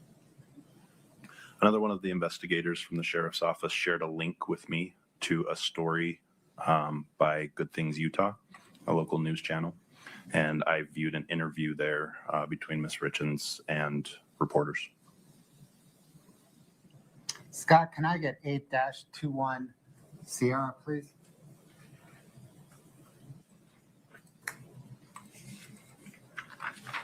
Sir, do you recognize that as an authentic depiction of a screenshot from that interview? Yes. Your Honor, the state moves to admit and publish 8-21S. Your Honor, we renew our 401 and 403 objections. Overruled. 8-21, did I get the number right? 8-21S is admitted and published.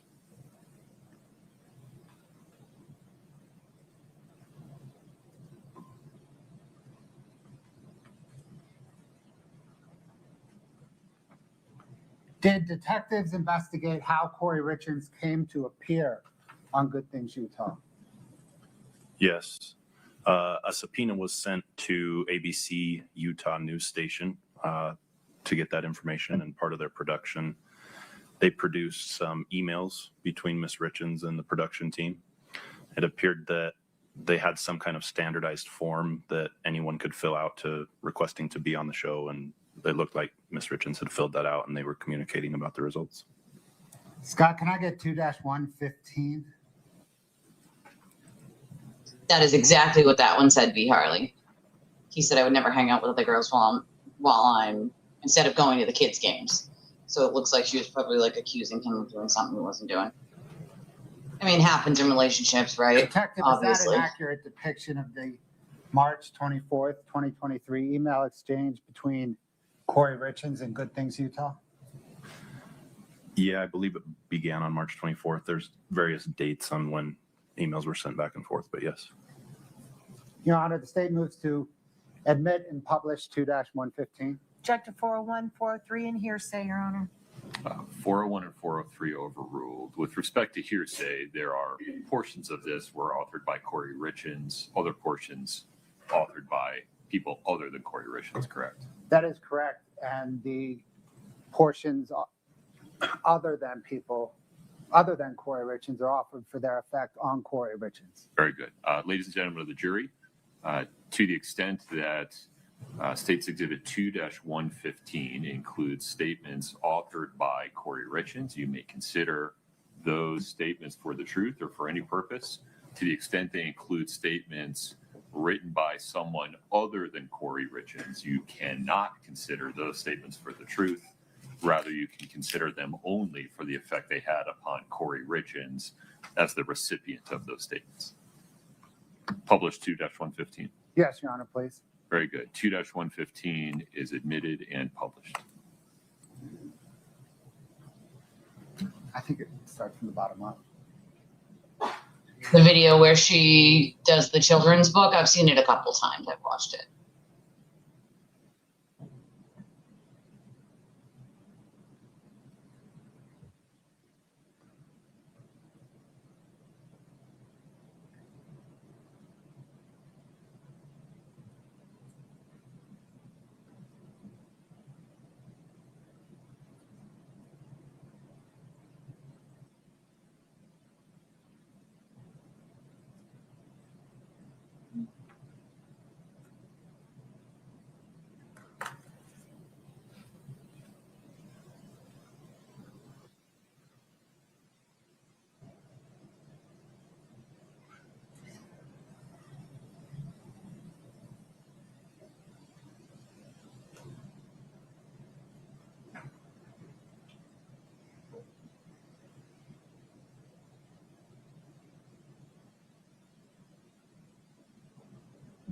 I like this judge too.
I like the Arizona judge too, with Lori.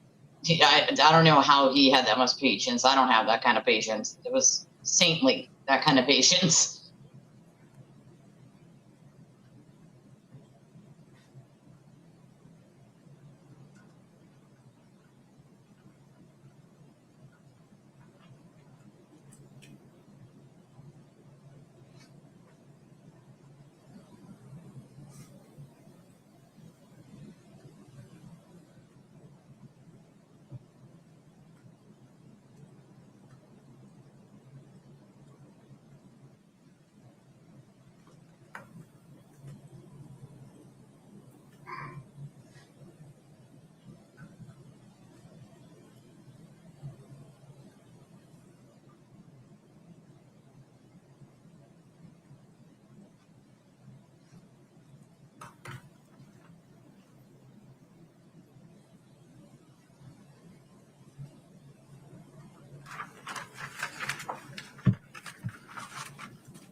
Rose, she said my face faces. You're so funny.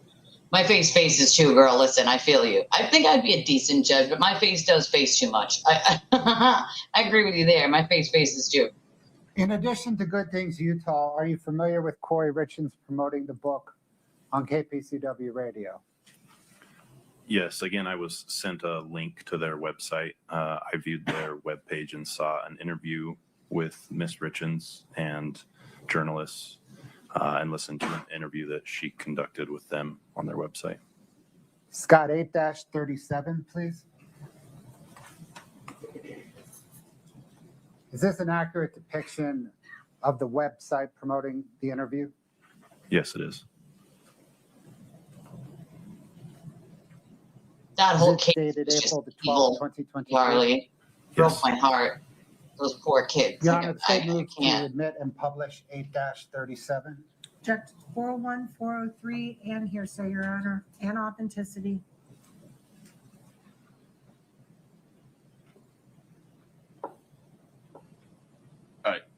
Do you actually have an authenticity objection?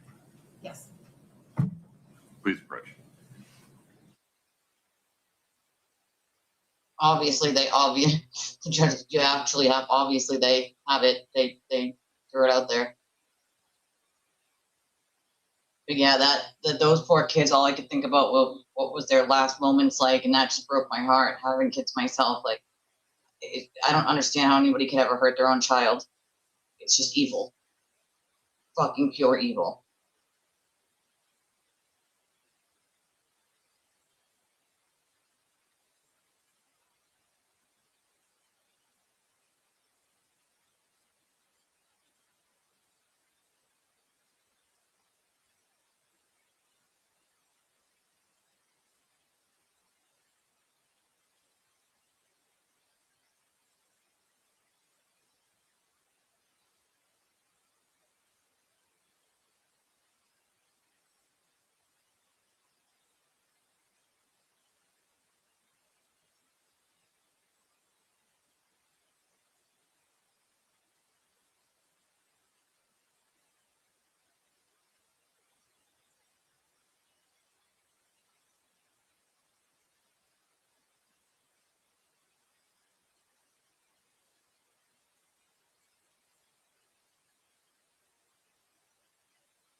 My God, yeah, Alex too, and he got karma. He died of like a heart attack or something. Like, fucking karma. They killed multiple people, not just the kids, but other people before that. They're very suspicious in the things that happened before that, you know?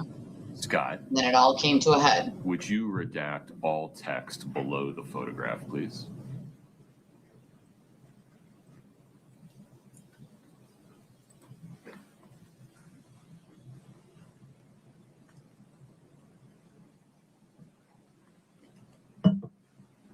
In the caption to the photograph, please.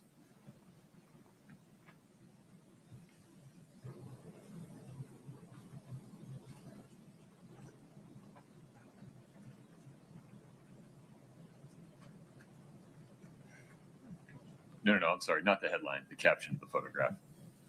Oh.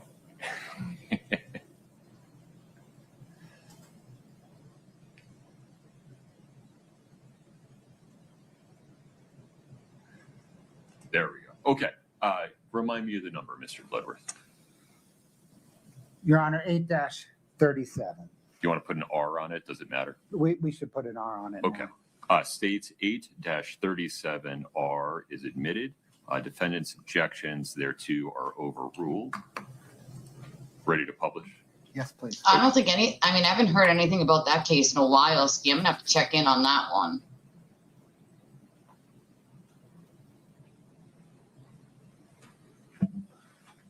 Thank you.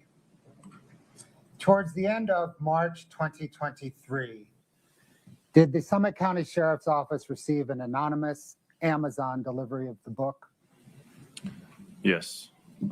Package showed up from Amazon with a copy of the book and also a little standard sticker that you can leave a personalized message on with a gift when you send something. Scott, 8-20, please. Is this an accurate depiction of a scan of the cover of the book that the Summit County Sheriff's Office received along with the message that accompanied it? Yes, when we received this, evidence technicians scanned the cover of the book and then the note that came with it as well, yes. Your Honor, the state moves to admit and publish 8-20. Just 401 and 403, Your Honor. Okay. Overruled. States Exhibit 8-20 is admitted.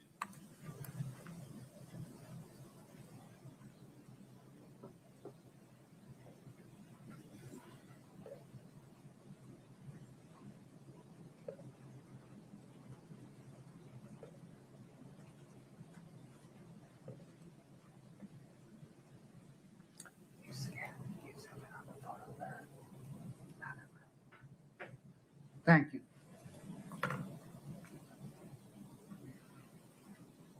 Did detectives investigate who anonymously sent the book?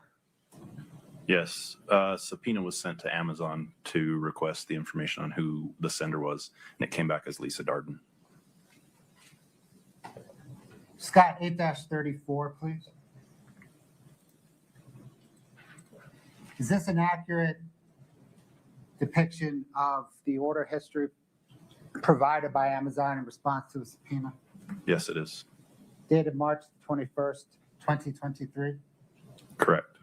Your Honor, the state moves to admit and publish 8-34. No objection. 8-34 is Not for admitted. nothing, but I just don't think it's relevant who sent the fucking book. Obviously, somebody close to her who didn't think she did anything wrong sent the book. Not sure how that's really relevant much in all of this. I think you're right. I think it's Chad Dorman. Lisa Darden, Kouri Darden's mother. Yes, she is.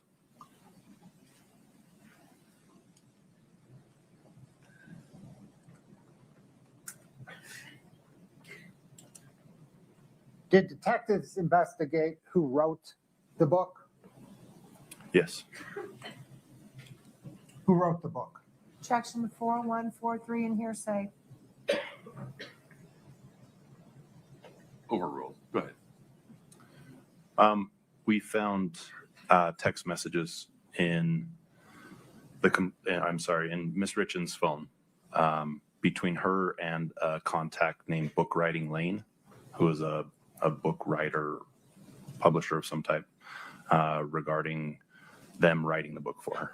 Are they a ghostwriter? Yeah. Scott, 2-121, please.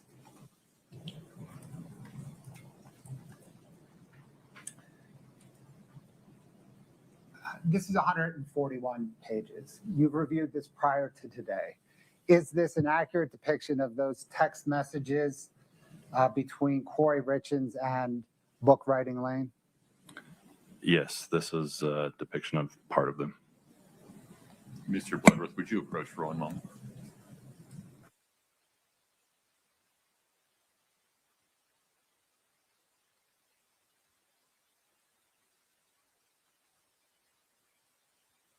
Is that her mother, I'm guessing? Is that Kouri's mother in the back there?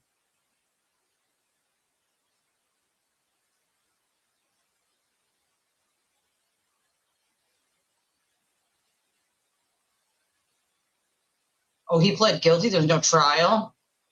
Ugh. I mean, they keep showing her, and she looks nervous to me. Like, usually you see nothing but, like, contempt on their faces. She just looks really nervous. And I don't get, I mean, I guess you would be nervous if you were about to probably spend life in prison, but I'm just trying to rack my brain on, like, what's making her so, like, feel or look like she's extremely so nervous. You don't usually see, like, nervousness. You usually see a lot of contempt, anger, hatred. Once in a while, you'll see nervousness, but it looks like it's just, like, all over Kouri's face. Like, just constant nervousness.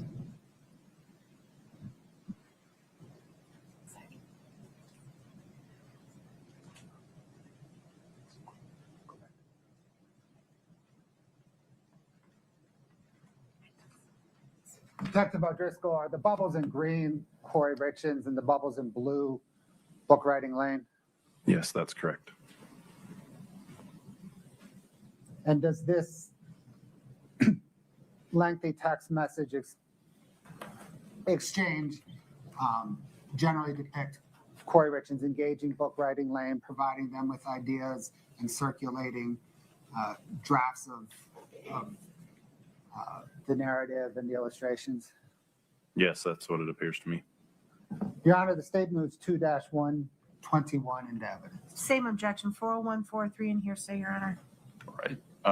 The defendant's objections are overruled. States 2-121 is admitted. Members of the jury, with respect to States Exhibit 2-121, the green messages are authored by Kouri Richins. You may consider the green messages in 2-121 for their truth or any other purpose. The blue messages are authored by someone other than Kouri Richins. You cannot consider the blue messages in 2-121 for their truth. Rather, you may only consider them for the effect they had upon the listener, that is, Kouri Richins. 2-121 is published. Thank you, Your Honor, but the state wasn't going to Oh, my go through apologies. 141 pages. Yeah, very good. Did Kouri Richins discuss the book with her family? Yes. I'm sorry. Yes. Again, in text messages that we found on her phone, she has discussions with her family members about it. Scott, 2-112, please.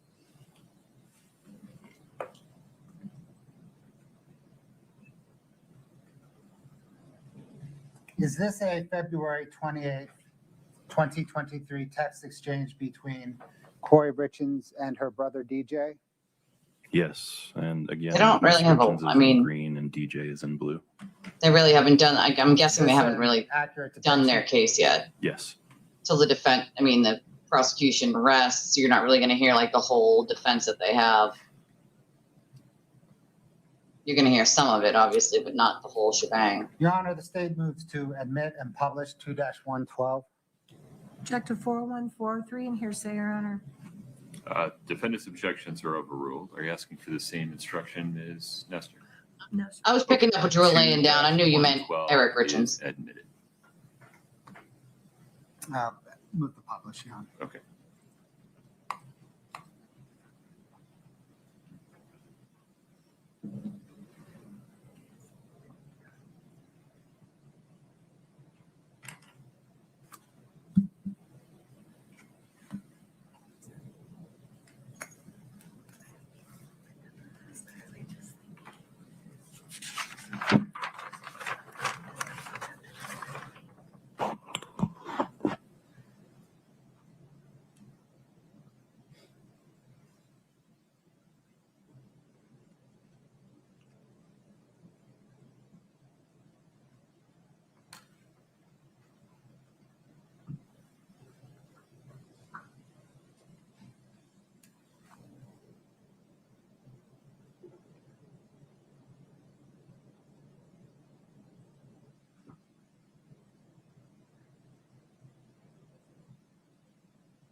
Scott 2-113, please.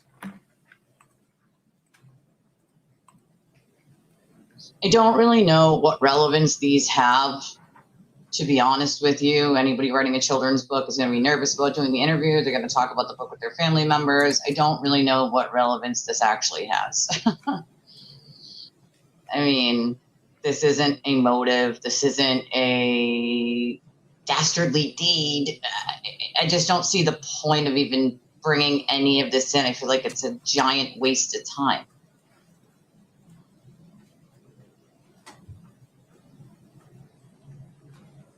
Detective, is this a March 8th, 2023 text exchange between Kouri Richins and her mother? Yes.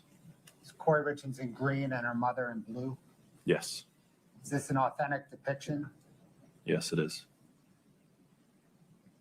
Your Honor, the state moves 2-113 into evidence and to publish. Objection 4143 and hearsay. We don't need the instruction. Defendant's objections are overruled.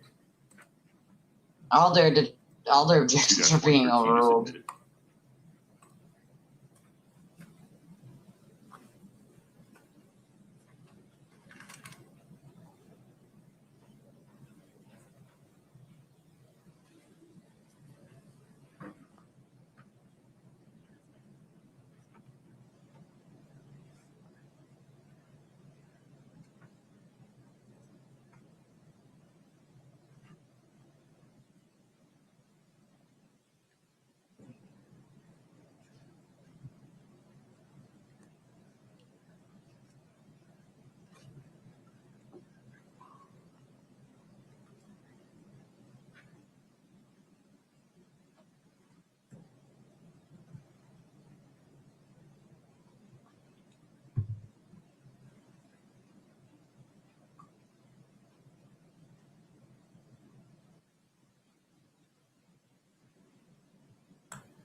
Scott 2-114, please.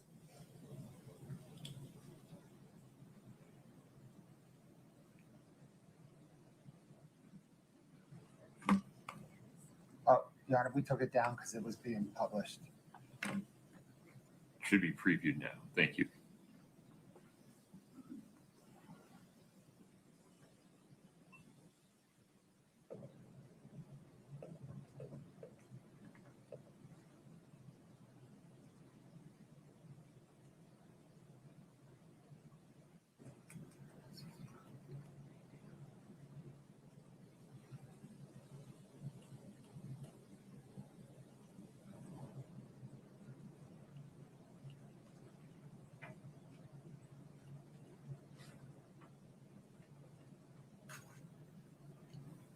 Sir, is this a March 22nd, 2023 text exchange between Kouri Richins and her brother DJ?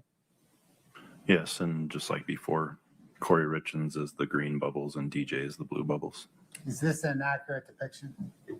Yes.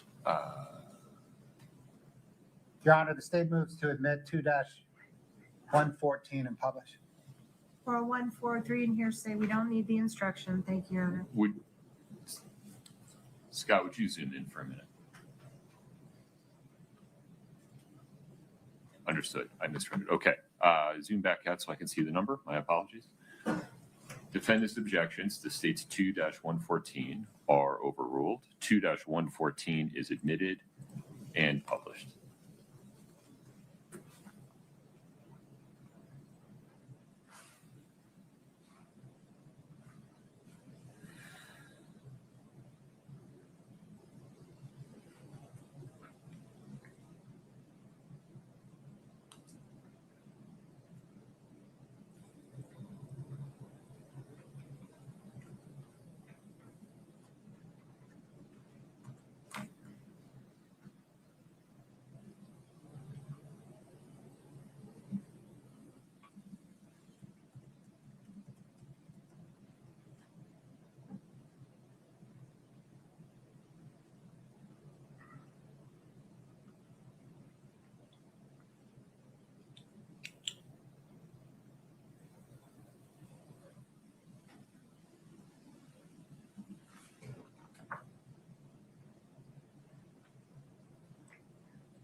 Your Honor, may we approach on a legal issue? Of course.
Folks, a short restroom break, please. Please rise for the jury. Short restroom break, they say. That was uneventful. Honestly, guys, I do have to go because I have other things I got to do in the house today, but I will see y'all in the AM. If y'all could do me a favor and hit that like button on your way out. If you can just smash it real quick and hit subscribe. If you already haven't, I appreciate everybody being here. I love all your stinking faces. I will see you guys tomorrow morning. We have a long day tomorrow, so I need to be prepared for all of that. We have Sandra Birchmore hearing we're going to cover and simulcast with Dierdre. We have Julie, who's going to be in there for us, and also with the Kelsey Fitsimmons case. So I will see you all in the morning. It's going to be early because I think that one starts at 9 or 9:30. So we'll be early tomorrow to cover all of that. I love your stinking faces. If you want to support the channel, there are a million different ways to do it. Thank you, Grammy, Cheryl. I appreciate your super chat. You want to super chat, super sticker, super thanks when the video is over, Or there's a bunch of different ways you can support the channel, even when the video is over. Cash App, Venmo, PayPal. We have an Amazon wish list. It's all in the description of the video. We have a link that's also in the description of the video, but it's also pinned to the top of the chat here.